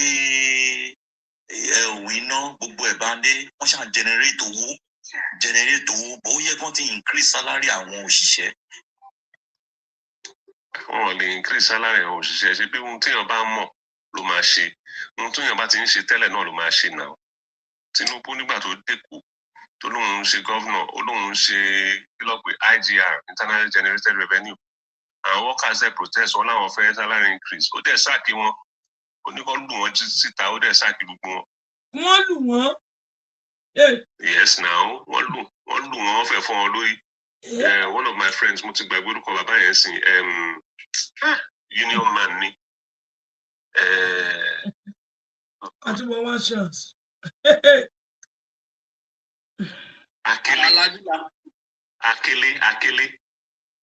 Akele lorúkọ máa yẹn. He had him beaten up, thrown out of Lagos State Civil Service unceremoniously. The man is now late, but ìgbà tí Tinubu ṣe wọ ọ́fíìsì ní 1999. Ayọ̀délé Akele, if anybody remembers him, he was a very strong civil service union man. I remember that incident. It was televised. Remember? It was televised. So he has always been a thug. He has always been an extractor of resources, and he has never been after the welfare of the people, ever, or ever call it. So why would you expect him to change now? I mean, what's it the kini now? What's it the deja kika now? Possible. So sir, with the way everything it is right now ní Nàìjíríà nílùú wa ṣe fi wí pé àwa ọ̀dọ́ ká ní hope lórí àwọn ìjọba tó wà ń bẹ báyìí pé bóyá wọ́n lè change later bóyá wọ́n ní political game kan tó ń play tó ń lè fi change later or something kí lè feel. Mo fẹ́ béèrè kankan lọ́wọ́ yín sà. Ṣé was there ever a time tí wọ́n hùwà kan tó yàtọ̀ sí ìtàn ń kú lọ́wọ́ ń sìn? Mo kàn fẹ́ béèrè lọ́wọ́ yín o gbogbo àwọn tó wà ń bẹ̀ ń sìn láti ibi tó ti ń bọ̀ láti ìjọ́ tó ti ń bá a bọ̀ ṣé ìgbà kan wà tó hùwà kan tó yàtọ̀ sí ìtàn ń kú lọ́wọ́ ń sìn? Ṣé wọ́n bẹ̀ kò sí ìgbà wọn kò yàtọ̀ sí wà tó ń wù tẹ́lẹ̀? Kò yàtọ̀ sí wà tó sọ kí ló fún yín nírètí pé bóyá nǹkan kan wà tó dẹ̀ fẹ́ ṣe lọ́jọ́ iwájú. Ká má retí kankan tó dáa. Mo kàn béèrè ni kí ló fún yín nírètí yẹn?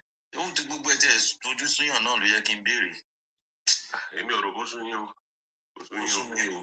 Ẹ̀mí àwọn àgbà yìí lọ bó ṣe ń lọ. Báyìí kọ́ ni yóò máa rí lọ. Yes, sir. What do you think about Sowore? Sowore, ẹ má jẹ́ fi gbogbo ẹnu sọ̀rọ̀. Ẹ ṣáà jẹ́ a máa wòran ká máa wo àwọn eégún oríṣiríṣi. Mo ní sọ jù yẹn lọ. Ẹ káre. Inú dé. Distraction ní gbogbo wọn. Àtẹ̀gùn mọ̀gájí àtẹ̀gùn kàdétà. Ẹ̀ka máa wo gbọ́n. Ọ̀rọ̀ lẹ́tí gbọ́ yẹn látọ̀jọ́ bàbá. Ẹ̀jẹ̀ ká sá máa wòran ká fọwọ́ lẹ́rán. Distraction everybody. Àti sọ fún tẹ́lẹ̀ tó rẹ̀ tẹ̀ ń pariwo yìí. Àníṣọ́jú àwọn ẹ̀mí kan níṣọ́jú báyìí lọ. Àwọn amọ̀ ìlọ́ọ̀tì. Bàtà àníṣọ̀rọ̀. Ẹ máa wòran. tó bá tẹ̀ ní pé ká pé òkè o. Sọ yí ẹ mọ̀ kó tó yẹ ká ẹ ṣe ẹ bọ́ sí ìgboro. Máa sọ eré lè ẹ bọ́ sí ìgboro. Torí mi ń wò pé bọ́yá ń ṣe lọ èyí, one day there will be no home to return to. Mo ń sọ̀rọ̀ yẹn. There will be no home again. Bí a tẹ fẹ́ padà sílé. Ọlọ́mọdé àbọ̀ ha. Ọlọ́mọdé àbọ̀ ha. Àwọn ọ̀pọ̀ ní ẹni máa sọ pé ẹni Trump gan ní problem ti tẹ̀ tó ń gbé. Mr. King ọba ẹjọ́ fún wọn láyé kan fi wá sókè wá gbé padà wá sókè. Yálé nǹkan tẹ́ sọ yẹn, ó kára ìwò, ó kára ọdẹ ẹni tó mọ̀ ẹ̀ wà láàyè, honestly. Just supporting bàbá Ṣèyí náà. Bóyá náà mọ̀ wípé kinní tó ń bọ̀ yìí gan àwọn fún ọdẹ ẹ̀sẹ̀. They may not have the Nigeria to country, I dey tell you. Everybody.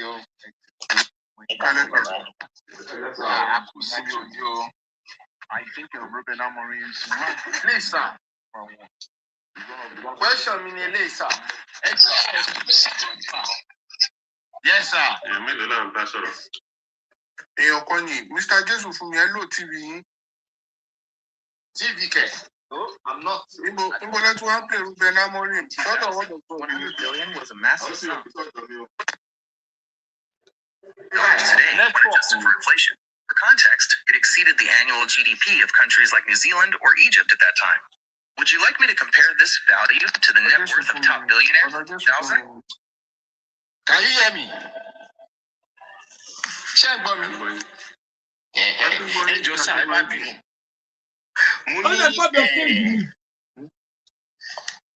Loan tí bàbá ìgbà ní year 2000. Ṣé 2000 ló ti ẹ̀gbá nàbí 2002? 300 billion tó náà fẹ́ fi sọ Èkó di mega city. Tó yẹ kó owó yẹn ó wá pín sí 22 accounts. Tí Ọbásanjọ́ fi bẹ̀rẹ̀ issue pẹ̀lú ẹ pé òun ní instruct pé no governors or anybody kò gbọdọ̀ gba loan because àwọn ṣiṣẹ́ lórí kí Nàìjíríà máa yá owó ní World Bank or IMF so that economy wa lè improve, GDP wa lè increase. But ó gba loan yẹn sá 300 billion. Kò dẹ̀ lówó yẹn fi ṣe nǹkan kan ní Lagos State because loan yẹn náà ló brought Fẹ́mi Pedro wá assisted. Táwọn Afẹ́nifẹ́re ní kí Fẹ́mi Pedro fi service sílẹ̀ because Fẹ́mi Pedro was working with UBA Bank that time. Ṣé rántí sá? Wọ́n á gbé kọ́ wọlé fún ọ. Okay.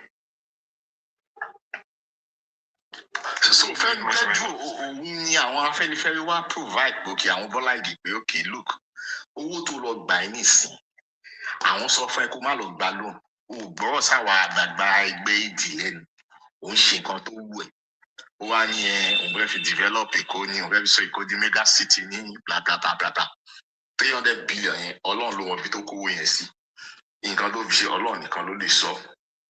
IGR tó increase náà owó tó ń make bẹ́ẹ̀ bó ṣe ná kò yé anybody but question mi wá ni pé kán tiẹ̀ jọ kán bá wa tan ìmọ́lẹ̀ sí 300 billion yẹn tẹ́ bá ń sọ̀rọ̀ lórí àwọn fans ẹ̀ àwọn yan APC náà wọ́n máa deny pé irọ́ ni kò rí bẹ́ẹ̀ irọ́ ni kíní kan ní kíní kan ní so mo fẹ́ kán bá wa tan ìmọ́lẹ̀ sí kán tẹ́ ṣàlàyé fún wa lórí ọ̀rọ̀ owó yìí tí ó gbà yẹn nǹkan tí ìbéèrè tèmi tẹ́ fẹ́ béèrè lọ́wọ́ wọn ni. But now wọn ti wà available by. Mo ń gbọ́ yín. Ó lè máa gbọ́ tẹ́ ìsọ. Okay, sir. Ẹ bá wa tan ìmọ́lẹ̀ sí sir. Well,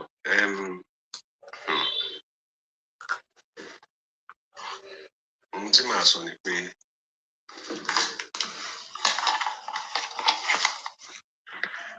lóòótọ́ ni wọ́n yáwó.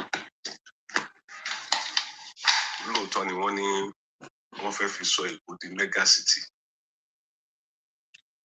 Ṣùgbọ́n wọ́n fẹ́ sọ Èkó di mega city yẹn ṣe mọ̀ pé irọ́ funfun gbáláwo nìyẹn ń tiẹ̀. Ìdí tó fi jẹ́ irọ́ funfun gbáláwo ni pé kì í ṣe nìkan ló máa sọ̀lú kan di mega city. Ohun tí United Nations fi ń pe ìlú ní mega city ni pé tó bá ti ní population of more than 12 million people. ó ti di mega city nìyẹn automatically. So as at the time, tóun sọ pé òun fẹ́ sọ Èkó di mega city yẹn, Lagos was already, by United States definition, a mega city. But òun wá ohun tó òyìnbó ń pè ní buzzword tó máa fi máa bamboozle àwọn èèyàn. Ó wá kí mega city yẹn mọ́lẹ̀ ṣé kò gbóyìnbó. Kò dẹ̀ kàwé. So nǹkan tó bá ṣáà ti sound big, tó ti sound highfalutin, kì í mọ́lẹ̀ á bẹ̀rẹ̀ sí ní ìlú. Similar to the use of the word, of the phrase ultra-modern in Lagos State. Governmental lexicon. Tó dá sílẹ̀ tó bá lọ tán ṣá. Tó bá ń sọ̀rọ̀, right from the days of Tinubu, tó bá ní wọ́n fẹ́ ṣe market, wọ́n ní ultra-modern market. Kí ló ń jẹ́ ultra-modern market torí Ọlọ́run? Market is market. Kí ló ń jẹ́ ọ̀rọ̀? Ṣé robot fẹ́ máa serve àwọn èèyàn ń bẹ̀ ni? Lẹ ṣe ń pè ní ultra-modern. Tẹ́ bá dẹ̀ débẹ̀, kí ló ní wọ́n ṣe shelter? Basic rudimentary shelter. Wọ́n á dẹ̀ gbé steel doors sí. Kò tún ní enough space fáwọn tó fẹ́ wá rajà, tó fẹ́ wá tajà ń bẹ̀. Kò ní enough pedestrian access. Wọ́n á dẹ̀ ní ultra-modern market níṣẹ́. Ultra-modern. So the same way tó fi ń abuse. Somebody for ìbọn ńlá gbé. Everybody abuse mega city. Now, nígbà tí ẹ fẹ́ ṣe mega city, are you listening? So I'm going first place tó fẹ́ ṣe ní Lagos CBD, that is including Outer Marina, Inner Marina, Tom Jones, Balogun, Ṣẹ́ngbọ́ àti Nnamdi Azikiwe. Ìgbà tó máa ṣe ẹ lọ wo pedestrian walkway tó ṣe síbẹ̀. This is an established market that has been there since pre-colonial times. Not in tajà ní gbogbo àdúgbò tí mo dárúkọ yìí. Lẹ́kọ̀ọ́. So ẹni tó bá fẹ́ ṣe mega city nírú àdúgbò bẹ́ẹ̀ yẹn kóhun tó di gómìnà lọ ti ń ta ọjà ní gbogbo bẹ̀rẹ̀ ti jọjà táwọn àti wà ń kékeré láti ń wọ bọ́ọ̀sì láti Ìkòròdú. Táwọn wọ Èkó Òdùmọ̀tà láti gáréèjì Ìkòròdú. Àwọ̀dé àìdá àkàbọ́lẹ̀ lébùté èrò, ọ̀kàbọ́lẹ̀ ń Dùmọ̀tà, àbí kàbọ́lẹ̀ CMS. Bá ṣe máa ń wọ̀ nìyẹn. Sọ̀rọ̀ mi yín sìn, tàbá dẹ̀ ń padà sí Kòdú. Yes sir. Any bus tó bá kàn ń bọ̀ tó bá ti ń pe Kòdú tẹ́lẹ̀wá Kòdú àṣàrè gan ni. Sọ̀rọ̀ mi yín sìn. So gbogbo àwọn ọbẹ̀ yẹn ọjà ni láti jọ aláyé ti dáyé. Ẹ wá lẹ́ fẹ́ ṣe mega city. Ẹ wá ṣe mega city, ẹ wá ṣe pedestrian access fáwọn tó ń wá from all over the world láti wá rajà ń bẹ̀. Torí àwọn ará Senegal ń wá bẹ̀. Àwọn ará Mali ń wá bẹ̀ wá raṣọ. Yes. Àwọn ará Mauritania ń wá bẹ̀ wá raṣọ. Aláwọn ìyá wa tó ń tajà ń kọ́tà àríyọ̀. Tó jẹ́ pé àwọn ará bí wọ̀nyí máa ń wá rajà lọ́wọ́ wọn. From all over the world, ẹ wá ṣe pedestrian access. Ẹ wá ṣe pavement kò ju bí pavement ṣe síbẹ̀ kò ju bí 1.2 meters lọ. Ẹ ṣe parking arrangement. Fáwọn tó bá wá rajà pé ibo tiẹ̀ lọ́ máa park sí ẹ̀rọ yẹn. Ẹ̀dẹ̀ lẹ́yìn ṣe central business district. Ìyẹn lèmi rí tí mo fi mọ̀ pé àwọn ìpínlẹ̀ yìí wọn kò sí ọpọlọ kankan ní pín báyìí lórí wọn. Láti òkè délẹ̀, láti orí Tinubu, dé Fáṣọlá, dé Ambode, dé ọlọ́pọlọ tó wà bẹ́ẹ̀ sí. Sanwó ẹ̀. Gbogbo wọn kò sẹ́nibọ̀dì tó ní ọpọlọ pín báyìí nù wọn. Now, if you drive down Oxford Street, sir. Oxford Street. If you walk down Oxford Street, mo fẹ́ kẹ́ ṣàkíyèsí nǹkan kan. Ṣé mọ̀ pé mọ́tò ń gbàbẹ̀? Bẹ́ẹ̀. Ẹ mọ̀ pé bọ́ọ̀sì ń gbàbẹ̀? Bọ́ọ̀sì ń gbàbẹ̀, yes. Black cab ń gbàbẹ̀? Yes. But wọ́n gba private vehicle pé kó máa gbàbẹ̀? Wọ́n gba private vehicle gbàbẹ̀. Ẹ lè cross lọ sí àwọn street tó wà ọ̀fẹ́, but you can't drive on Oxford Street with your private vehicle. Mo fẹ́ kẹ́ ṣàkíyèsí nǹkan kan. Ǹjẹ́ mọ̀ pé roadway, that is ọ̀nà tí mọ́tò ń gbà ní Oxford Street. Ṣé mọ̀ pé kò fẹ̀ tó pavement on either side of Oxford Street? Are you aware of that? Bẹ́ẹ̀ni, in fact, a ti máa ń sọ̀rọ̀ nípa ẹ̀ pé why tó fi rí bẹ́ẹ̀.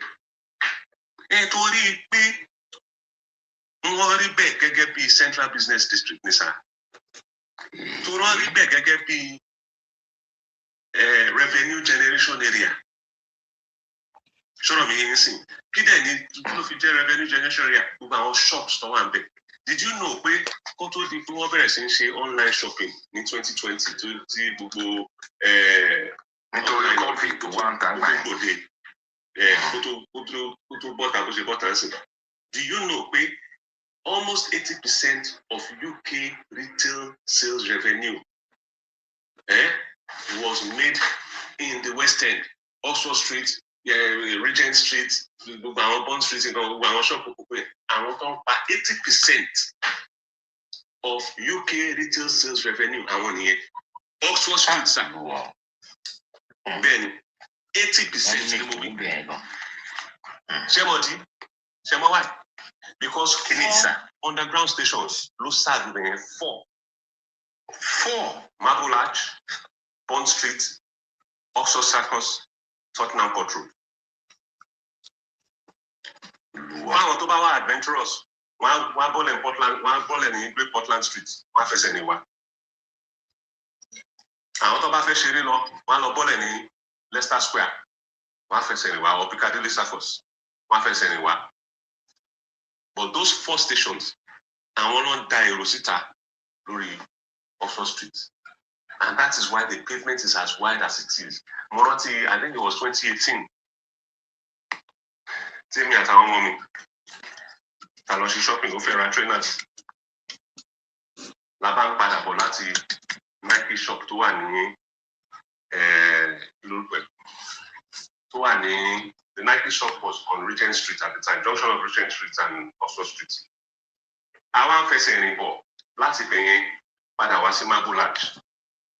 Èmi kò dé ń bọ́ ọmọ sọ̀rọ̀ lọ́ntì mi, sọ̀rọ̀ mi yẹn ń sìn. Mò ń rìn lọ, mò ń bọ́ ọmọ sọ̀rọ̀. All of a sudden, mo kò realize pé ọmọ ò sí lẹ́gbẹ̀ẹ́ mi mọ́. A dẹ̀ wà láàrin èrò rẹpẹtẹ. Fortunately for me, ọmọ tó ga ni 6'4" ni at the time. Even though he was just 17, but he's 6'4" already. So bí kò ṣe bójú ẹ̀yìn, mo wá bẹ̀rẹ̀ sí wa mú kọ rí torí ẹ̀ yọ láàrin gbogbo èrò. Ǹjẹ́ kí ló ṣe? Ó dúró. He was in shock. Ó ga jù báyìí, ó dẹ̀ wo everybody bó ṣe ń lọ bó ṣe ń bọ̀. Mo wá padà lọ bá pé ọ̀gbẹ́ni kí ló ń ṣe? Ó ní I have never seen so many people in one place in my life. Wow. Bẹ́ẹ̀ni, òrírí ni. Kò sí rọ́bẹ̀ ṣe báwa láti ṣiṣẹ́ London underground rí, láti ṣe kàbírí, láti ṣe gbogbo ẹ̀rí. Kí là rírí? Òun ni òrírí. Ó lóun ò rí àdúró èrò yẹn rí nílé ayé òun. And he was right. Now, compare that. Mo fẹ́ fi yé yín pé èrò tó ń rìn ní Oxford Street on any given day is more than 10 times èrò tó ń rìn láàrin Balógun, Nnamdi Azikiwe, Tom Jones on a daily basis. Is more than 10 times. But tẹ́ bá wo àwọn èrò Èkó, ó máa dà pé èrò Èkó pọ̀ ju ti London lọ, wọn ò tó wọn. And the reason is because kò sí pedestrian access. So everybody orí títì lọ sí rìn. Wọ́n contest pẹ̀lú mọ́tò for space. Thereby stifling the businesses there. Wọ́n actually make owó. Not nearly as much as they would have been making. Can you pay pedestrian access? What? The same problem no affect Allen Avenue at your baby. The same problem. All the businesses are there. Kò sí parking, kò sí pedestrian access. How are customers supposed to get to them? Ẹ máa lọ disturb àwọn people yìí, ẹ fẹ́ gba tax. They provide nǹkan tó ní fún wọn. So when you have dunces in power, complete dunces, I don't understand that in order to make a country prosperous, to make a territory prosperous, you have to invest in it first. Their own understanding of it, because when she share a worry, go and check them. Because anybody know tó ṣe an honest day's investment wípé okay mo mú 10 kobo yìí mo mú lọ sọ́jà mo lọ ra pin mo wá padà sádùúgbò mo lọ ta pin yẹn ní 15 kobo wọ́n á jẹ́ 5 kobo wọ́n ṣe rí. They are always taking money from government. Go and check Fashola. Fashola came out of university, got employed into a company. A company Kafaru Tinubu as a lawyer, salaried straight away. Okurumbe Tinubu as chief of staff, salary. No investment. No experience of managing money. Are you understanding it? Yes. Láti bẹ̀ ó di governor. Torí ó lóyà sí. Kì í ṣe pé torí pé competent the point. Yes, no competence. Ambode, ó ṣe tán ní university, was employed into the civil service, served for 20-something years. Fashola Binu Sake. Abi? Okay. Went out and set up a consultancy company, consulting for who?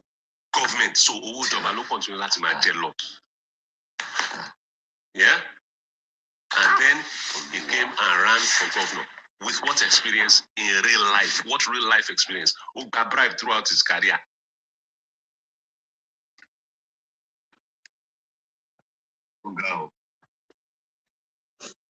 Because that is what the system is. Have it anybody bank parrot on it?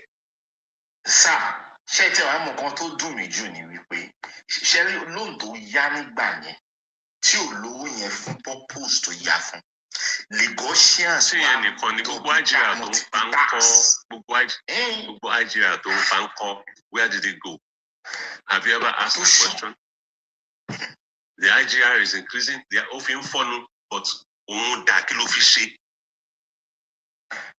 But because people are so used to frivolity, 2005. tó bá ti pé Wàsíù Àyìndé tí yẹn ti lu àlùjọ, tí Wàsíù Àyìndé bá ti lu àlùjọ báyìí, everybody ti gbàgbé gbogbo nǹkan tó yẹ kó béèrè. Ṣé mo pé ṣé mo pé torí accountability yẹn ló dá ìjà sílẹ̀ láàrin àti Bọ́lá Ìgè.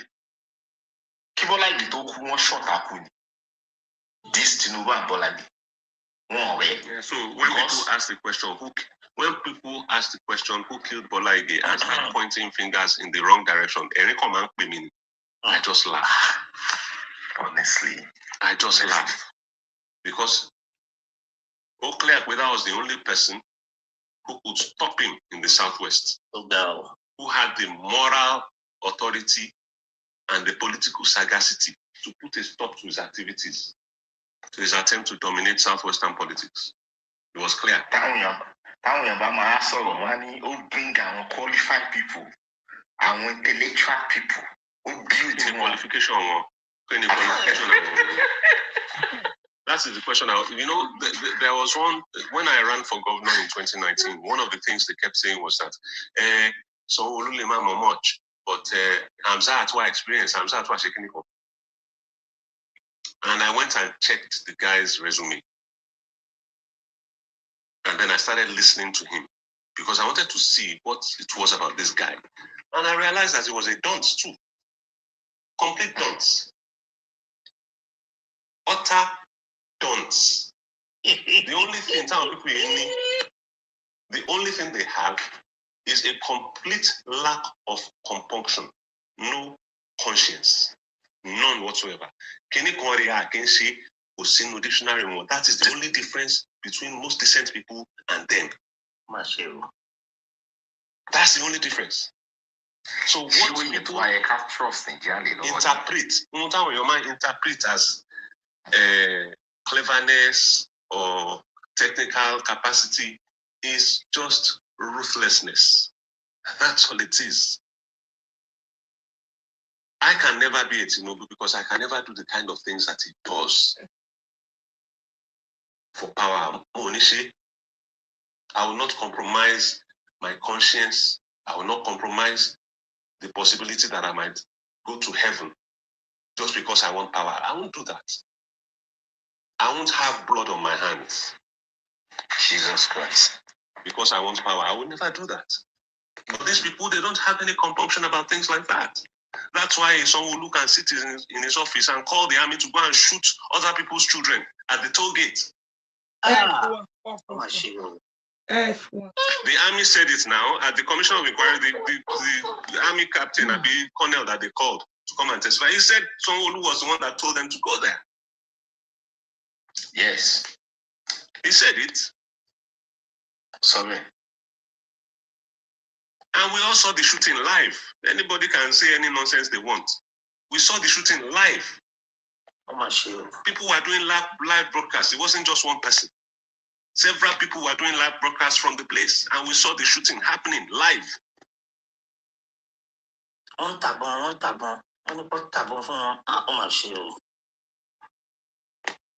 So this tells you, what kind of people we are dealing with. These are people who don't want to value human life.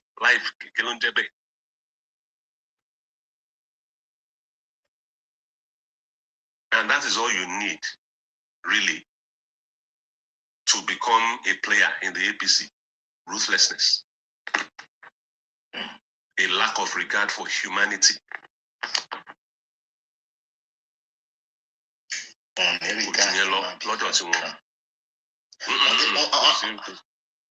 What's what my so if it is true, why when your bike and what if family mobile losing? Where is the evidence?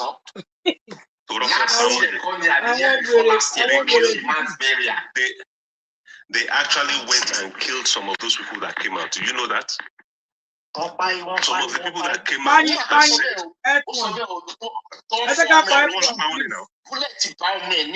F1. Baba, F1. Yeah, after. F1.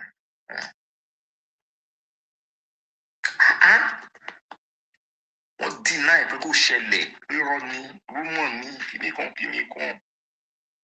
There is something that soldier boys in company kill and carry. I don't know if you've ever heard it before. That's Kill and carry. It's an operational term to man look. It's about ó ṣẹlẹ̀ nígbà Biafra wọ̀nyẹn. Yes, mo ti gbọ́. They're about to buy up. They might book a crew unless you can see evidence. You understand? So when they did that operation, it was a kill and carry operation. That is why they actually went to the hospitals nearby that accepted some of those people and shot them there. Or arrested them. Yeah, they actually arrested people. Testimony about Sanwo-Olu's activities at 2 a.m. that night. To bá di ọjọ́ iwájú, àwa wo testimony yẹn síta. Ẹ jọ̀ọ́ sá, mo fẹ́ béèrè question ńlá kan. Ẹ má bínú o. Mo rí pé mọ̀ nípa Èkó gidi gan sá. Tí mo fi pè ní question ńlá ni pé tí ẹ̀rùn ààrẹ wa tó bá gbẹ̀mí nílé ní kí lẹ rò bí ó lè ṣẹlẹ̀ lÉkòó yẹn. Tó tiẹ̀ máa ṣẹlẹ̀ ní Nàìjíríà gan, Èkó gangan pàṣẹ. Tí Bọ́lá Tinubu bá gbẹ̀mí mi, Shettima máa take over. And Nigeria is going to be 100 times worse. It is right now. If you think Nigeria is bad now, wait until Shettima takes over. Boko Haram, Awa Kuku di army. Akuku di Nigeria now.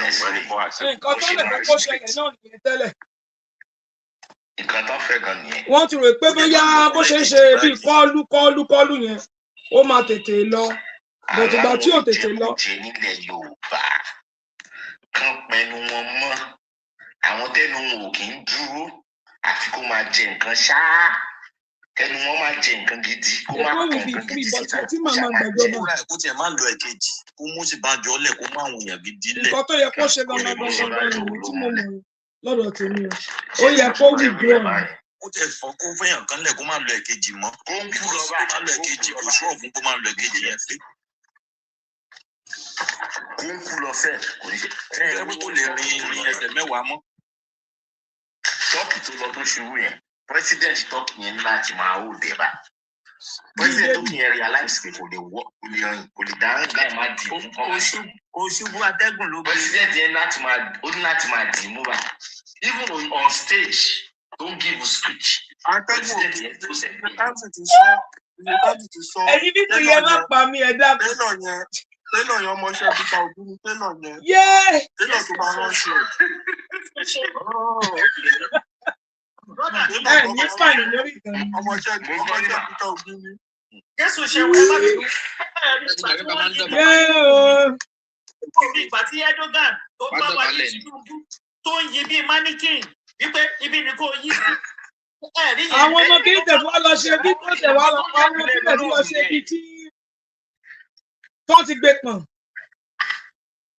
Tí pírẹ́sidẹ́ǹtì kìíní ti gbé pọ̀n tó gbé pọ̀n sẹ́yìn tó ń gbé. Ó gbé pọ̀n sẹ́yìn ó ń gbé sáré. Àwọn bíbí. Àbírí AI lè ní ìṣọ̀kọ́ pé yẹn.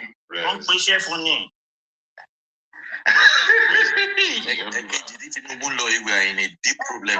Ẹni tó yí bí ìbèbí ni pé lọ́dọ̀ yí bí ni kò yí sí. Ṣé ẹ ti wo cartoon yẹn? Ṣé ẹ ti wo AI yẹn? Níbi tó ń ti gbé pọ̀n tí pírẹ́sidẹ́ǹtì kìíní ti gbé pọ̀n tó ń gbé sáré. Wà ti bá ilé wọn dànù àwọn ọmọ wọn lọ ti ń gbé kan wá take over lọ́wọ́ àwọn máa di Museveni àwọn ọmọ wọn máa take over ẹ máa wòran ẹ jókòó lé. Fídíò yẹn fọ́ọ̀nì débi pé mo rẹ́rìn. Fẹ́rí fẹ́mà wọ́n lọ́ mọ ẹ̀ṣẹ̀ yìí yẹn ló ń ṣe bí vice kiri báyìí. Ìlú wọlé wa ẹ̀ mọ́ ní. Ọlọ́mọ yẹn burú ó burú ju bàbá ẹ̀ lọ. They are giving their children to take over. Gbogbo wọn ni ẹbí ọmọ agbèrò tó wà ní Rivers tẹ́lẹ̀tẹ́lẹ̀ tó fi ṣe mínísítà ìṣàlì wọn ẹbí ẹ̀yìn máa ń sọ̀rọ̀. Wọ́n ń gbúrò màmá wọn tí ẹ̀ bá gbọ́ pé máa yanjú wọn kúrò kó máa wọlé ní the second term tó ń lọ yìí. Àwọn ọmọ rẹ̀ máa serve. Tinubu ló gbọ́ àwọn ìdáhùn tí Tinubu máa lọ wọn tí àwọn ẹ̀ náà ti lọ wọn á tẹ̀lé. Ṣèyí wà arrogant. Ẹ bá rí bó ṣe ń sọ̀rọ̀ ẹ̀ ṣe fẹ́ mọ̀ pé ó wà arrogant. Bọ̀bọ̀ president àwọn NAFS tó gbé pamọ́ tó fi àjẹyìn tí òun ẹ̀ escape tó wà tú àṣírí nǹkan tó ṣẹlẹ̀. Ìjẹ́ ìbùkún wọ́n tún lọ gbéyàwó bọ̀bọ̀ yẹn àtàwọn ọmọ ẹ̀. Wọ́n wá sọ fún pé kó bọ́ síta nǹkan tó sọ yẹn kó wá reverse ẹ̀ padà wá reframe ẹ̀ kó wá máa praise. Ìgbà tí ó sì democracy everybody. Bọ̀bọ̀ yẹn ṣe bẹ́ẹ̀ o. Nàìjíríà ti di jungle. Ó ṣe bẹ́ẹ̀ o. Ọ̀bọ̀ yẹn ṣe bẹ́ẹ̀ o. Lẹ́yìn ìgbà tó ṣe bẹ́ẹ̀ tán, ó wá resign as a NAFS president. Àbúrò ọ̀bọ̀ yẹn, ó wà láyé o, kò sí láyé o, ó wà ní àti ẹ̀búrò ẹ̀ nobody about him anymore. Tó bá jẹ́ pé irú èmi ní ìgbàdúrà kí wọ́n ṣẹlẹ̀ sí mi ò bọ̀ tó bá jẹ́ pé irú èmi ò tí mo máa make sure yìí pé ṣèyí Tinubu jẹlẹ̀ ní máa sáré o. Ọlọ́run gbọ́, máa lọ sí gbogbo ọ̀nà tó bá fi lọ. Ṣé ẹ̀gbọ́n nígbà tí Wọlé Ṣóyínká sọ wípé sójà tó tẹ̀lé Ṣèyí Tinubu lẹ́yìn pé kí ló dé tí wọ́n kó lọ fi jagun ní kọ́ lọ gba ìlú kan lọ kó rẹ́bù ní bẹ́ẹ̀ bí mo ṣe tẹ̀lé wọ́n dúró àwọn tó tẹ̀lé. Mo ṣe wíkẹ́ndì sí mo máa make sure pé mo mẹ́yìn ẹ̀ balẹ̀ tí ò bá tí ì jẹlẹ̀ mi ní sílẹ̀ so kí a fi kọ́má kúkú kó tí wọ́n bá mi mo ra kó Nàìjíríà fún wọn jẹ́jẹ́ because I know what I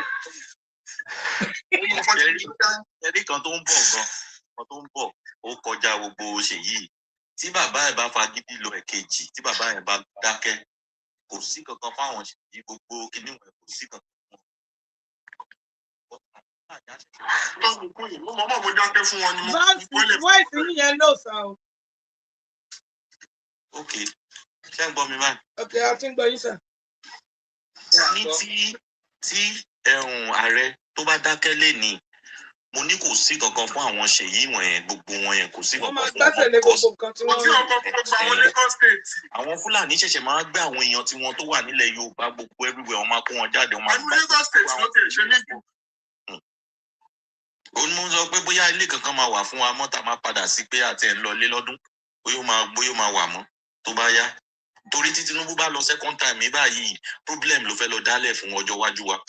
Kò lè lo tó bá wọlé second time yẹn kò lè lo tán. Kò lè lo tán yẹn náà ní problem. Pẹ̀lú nǹkan tí ó ń fi òun fà. Kò lè lo tán yẹn náà ní problem. You guys are àwọn tó ń lọ lẹ́gbẹ̀ẹ́ wa kó tó ní pé ó tẹ̀kọ̀ bàjẹ́ ní wọ́n tó lọ sí àjẹ́. Ẹ má bínú sẹ́rí fàyà. Sẹ́rí fàyà ẹ hold on ma ẹ má bínú. Clarifier, ẹ má bínú mà. Na so una talk during Buhari's time. This guy was failing in health. Prediction lọ lóòrèkóòrè wípé kò ní lo first time tán tó bá wọlé second time gan kò ní lo tán. Ó mà lọ́dún mẹ́jọ. The same thing una talk of Buhari. Ó lọ́dún mẹ́jọ o. Ẹ ti gbàgbé. Òótọ́ ni o. Bẹ́ẹ̀ bàbá òyà ẹ̀kọ́ wọlé ìwé jáde. No. I saw Buhari.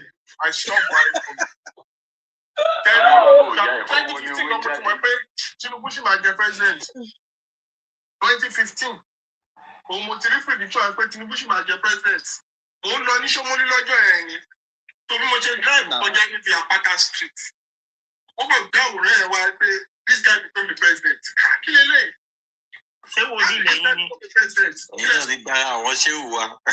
ṣé wòlíì ní ni. tó ṣe ṣé wò ó. ṣéwù ayàkúmùlà. ẹ mọ̀ pé Ọlọ́run fún àwọn èèyàn kan ní ẹ̀mí àti rí. bẹ́ẹ̀ni. Ọlọ́run mi yẹn so ẹ̀bùn ní àti kékeré kẹ̀mú ti ní. Ẹbí ẹ̀bùn yẹn ṣèbí inú mílítírì mo ti fẹ́ lò wọ́n jẹ́ kiri lónìí náà. Mo fẹ́ sáàfù ìlú bàbá mi ìlú tó forí mi sọlẹ̀ sí. Mo fẹ́ sáàfù mílítírì ẹ̀ jẹ́ kí n wọlé. Queen why? Wọ́n ní ẹ jẹ́ káwọn wọlé why? Ẹ jẹ́ kí n wọlé just because of your own personal agenda. Ẹ má pa mí o. Wọ́n ní wọ́n jẹ́ kó wọlé èyí ní báwo. O máa dúpẹ́ lọ́wọ́ Ọlọ́run bó tiẹ̀ wọlé sí mi. Ẹ mọ̀ tí Ọlọ́run máa ń ṣe kan torí kan ṣèkan lélẹ́dùnmọ̀rì. Ẹ mọ̀ ní tí ẹ fi ráyè wọlé. Understand? Ọ̀tẹ́ ìwà tún wò náà. Ẹni sì ẹ mọ̀ bí tí ọ̀tá yìí bá wà báyìí. Ṣé mọ̀ bẹ̀? My own relative. Mo dúpẹ́ lọ́wọ́ Ọlọ́run lẹ́gbẹ̀ẹ́ kan náà. To be honest, mo dúpẹ́ lọ́wọ́ Ọlọ́run lẹ́gbẹ̀ẹ́ kan. Wọ́n never jìnlẹ̀. Ìlú bàbá mi, it is an eyesore. Ìlú tó forí mi sọlẹ̀ sí. Àrárá o. Ẹ máa dúpẹ́ o, ẹ dúpẹ́ pẹ̀ ìjọyìn o. Ẹ mọ orúkọ tó lè ṣẹlẹ̀. Òun nìkan ni wọ́n mú ní Ọ̀ṣun State tó represent Ọ̀ṣun State fún NDA. Ó dẹ̀ wọlé, wọ́n recruit wọn after àtún parí training. Wọ́n send wọn lọ sí Sudan. Ó wà bẹ́ẹ̀ for 1 year and 6 months. Ọ̀bọ yóò kú o, gbàtàn return padà sí Nàìjíríà. Wọ́n fún promotion, ó di captain. Wọ́n tún send wọn lọ sí Bakassi, kan lọ Mount Border. Ó wà bẹ́ẹ̀ for 1 year and 4 months. Wọ́n return wọn padà sí Kaduna. Now from Kaduna ní 2016 ni wọ́n ní kó lọ supply weapon fáwọn army ní Sambisa. Ó lọ, ó deliver on his way coming back. Wọ́n pa ìlú wọn pátá. Kábíyèsí Elédùmarè. Bàbá wa ọ̀gbẹ́rẹ̀ tó bá di bàbá wa wà ní orí.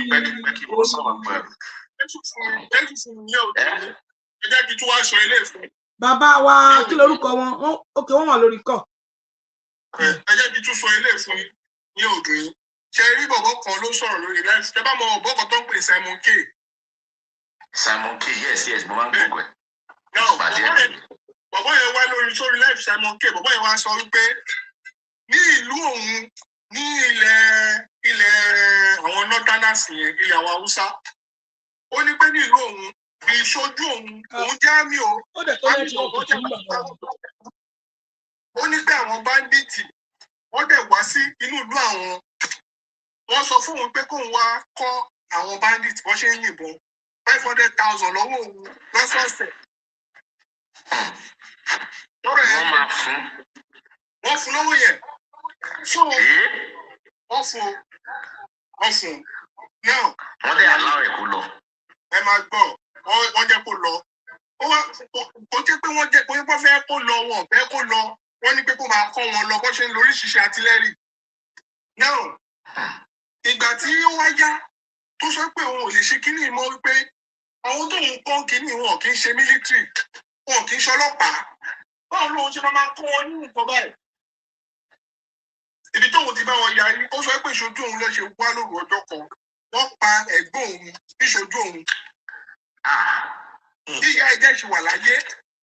wọ́n pa ìyá òun náà níṣojú òun lẹ́yìn ìgbà tó pa ẹ̀gbọ́n ẹ̀ wọ́n kọ́ gàjá ìlẹ̀kùn náà tó wá pa ìyá ìṣojú ẹ̀.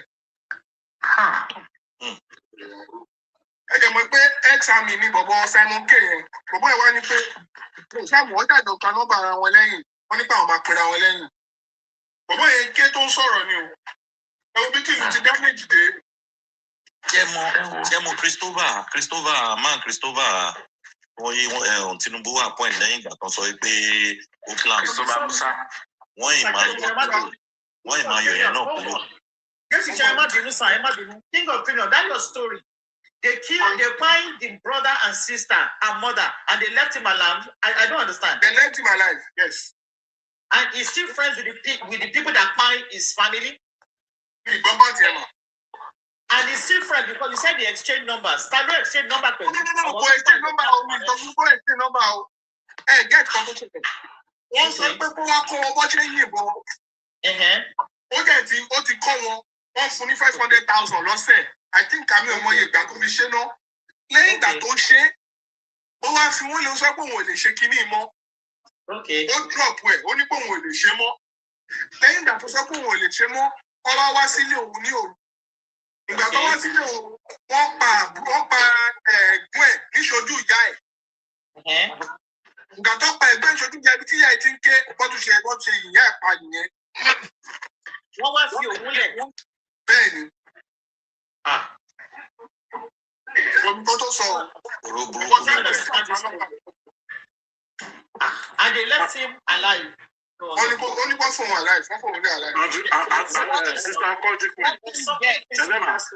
Walking dead. Please stop, please. Walking dead.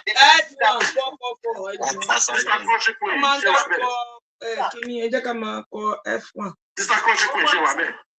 Mo wà ń bí sàn. Okay, ma'am. Mo ní bẹ́ẹ̀ ṣe béèrè question yẹn pé question yẹn bẹ́ẹ̀ pé ṣó yẹ kó rí bẹ́ẹ̀ ṣó yẹ kó rí bẹ́ẹ̀. Bẹ́ẹ̀ ni. Ṣé rí sister mi ṣe wà pa ẹ má bínú torí mò ń jẹun lọ́wọ́ bọ̀ sọ̀rọ̀ tí sister kó bébí Country Queen ṣe ń béèrè yẹn. Mo ń jẹ rice àti ẹ̀wà ni o. Story yẹn rí bákan ní sàn. Bẹ́ẹ̀ ni èmi náà ti understand. Sọ́rí ẹnìkan wà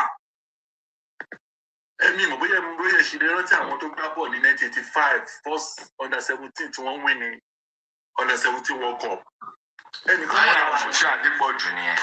Kò sí Mùtíù Adépọ̀jù bẹ́ẹ̀ àwọn Odùkà ń gbáde ní. Ẹnìkan wà Mùtíù Adépọ̀jù 27 under 20. Kí wọ́n wà láàrin àwọn 1985 yẹn wọ́n pè ní Abdullahi Momo. Abdullahi Momo yẹn mọ̀ nípa bó ṣe máa ń ṣe atomic bomb. F1 tó ṣe ń ṣàkàrà olóró. Àkàrà olóró, sorry. Abdullahi Momo yẹn mọ̀ bó ṣe máa ń ṣe àkàrà olóró. But Amẹ́ríkà ló wà. Amẹ́ríkà ló ti lọ school. Òun á gùdù gan. Ó dẹ̀ wà lára àwọn tó jọ gbábọ̀ yẹn. Ó wá fẹ́ padà sí Nàìjíríà pé òun fi gbó àkàrà olóró tó mọ̀ yìí o. Nàìjíríà ló fẹ́ máa ṣe fún. Amẹ́ríkà ní tó bá lọ ó gbọ́rọ̀ ilẹ̀ àwọn máa pa. Oníṣẹ́ ìmọ̀ràn mi ni. My family them everything. Wọ́n dẹ̀ lọ Nàìjíríà, wọ́n dẹ̀ ya fọ́tò ẹ̀, wọ́n dẹ̀ send ẹ̀ sí ṣé o ti rí ìyẹ́ ẹ̀ lélẹ̀, àbúrò ẹ̀ lélẹ̀, ẹ̀gbẹ́ ẹ̀ lélẹ̀, bàbá ẹ̀ lélẹ̀, àbúrò bàbá ẹ̀ lélẹ̀. Ìwọ lọ sí Nàìjíríà tàbá nípa gbogbo wọn, apá ìjábọ̀ ni o. Wọ́n béèrè lọ́wọ́ mi kí ló fẹ́. Ó wá ní kí wọ́n kó gbogbo àwọn tí wọ́n sọ yẹn kọ́ kó wá sí Amẹ́ríkà fúdà tó wọ́n á máa rí wọn ní padà sí Nàìjíríà mọ́. Nǹkan tó fà á tí Abdullahi Momo ṣe padà sí Nàìjíríà mọ́ tó ní nìyẹn. Toro wà lára àwọn tó ń ṣàkàrà olóró fún Amẹ́ríkà. Ó lè jẹ́ pé nǹkan tó ń ṣe yẹn, ó lè jẹ́ pé good at it gan. Bẹ́ẹ̀ àjọba good Amẹ́ríkà náà ni. Ṣẹ́rí Country Queen. Ṣẹ́rí àwọn tó ṣe kiri yẹn, wọ́n á ti sọ fún lẹ́rọ̀, wọ́n á ti sọ fún ní bàbá, wọ́n á ti ṣe bí tí tó máa yarí. Wọ́n wá ṣe wípé òkè ó dàbí owó líle ló nídìí. Wọ́n á fi ọmọ nídìí. Wọ́n á fi yẹn ṣe signal fún wọn fún signal. Láfẹ̀ ṣe jábọ́ ló sì di pé àdéhùn òdìdí ọkọ̀ padà wá bá wọn ṣe tó fẹ́ ṣe. Bí wọ́n ṣe máa ń ṣe. Nígbà tí ó bá níbi kankan tó máa lọ mọ́.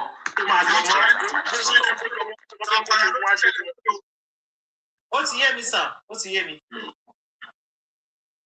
Sanfara ló ti ṣẹlẹ̀ sí mi. Ìgbà tí bàbá yẹn sọ̀rọ̀ lórí láìpẹ́ sẹ́mọ̀ bọ́ la ní pé ṣe rí relative tí mo sọ ìgbẹ́ tí bá sọ fún dìtẹ̀ kìíní yẹn fún yín ẹ máa pt in fact ọ̀dọ́ máa yé ti nàìjíríà rẹ̀ ìjẹ́ mọ̀ pé nígbà tó ń lọ tó máa lọ deliver weapon yìí wọ́n sọ fún wọn wípé ibi báyìí nìkan gbà ibi báyìí nìkan gbà bọ̀ lára àwọn comrade wọ́n jọ lọ sí Sudan Bakassi wọ́n ti close mọ́ra wọn gan ẹ̀gbọ́n kan wà nínú àwọn position kan tó lágbára nínú rank wọn bẹ́ẹ̀ ìyẹn wá fún wọn ní pass pé kán má gbàbí tí wọ́n ní kán gbà bomi ọ̀kan tó make sure wọ́n deliver kìíní yẹn so ìyẹn wá ń bèèrè lọ́wọ́ ẹ̀gbọ́n yẹn pé kí ló dé tó fi ní káwọn gbàgbé ó ní kó ṣàṣì nǹkan táwọn sọ ìyẹn ló jẹ́ kán sọ sí kan rí kìíní yẹn gbé dé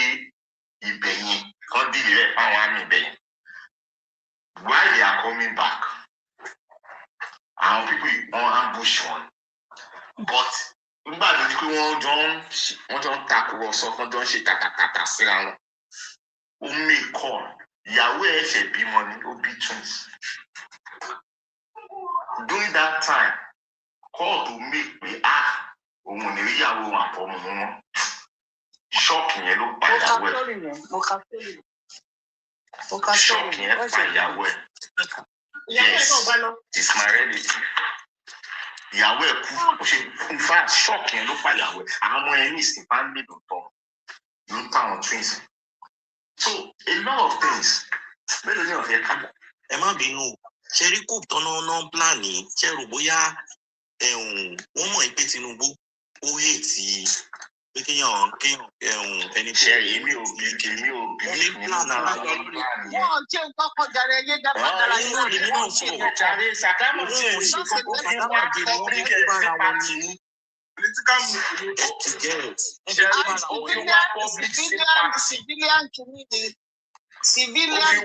civilian sympathy. Irú àwọn tó fi ìjọba ṣe tí ń kó kúkú yẹn jẹ báyìí. Irú yín báyìí. ní tí ò bá ti gbá tí wọ́n ní ìṣẹ́ mọ̀ pé inside campus there is campus. Understand ṣẹ́rí kìíní yẹn ìgbà tí mo ka details ẹ̀ mo gbé wọn ló wà bẹ́ẹ̀. Ẹni wọ́n plot nǹkan. Ẹ ṣe wo gbogbo ilé.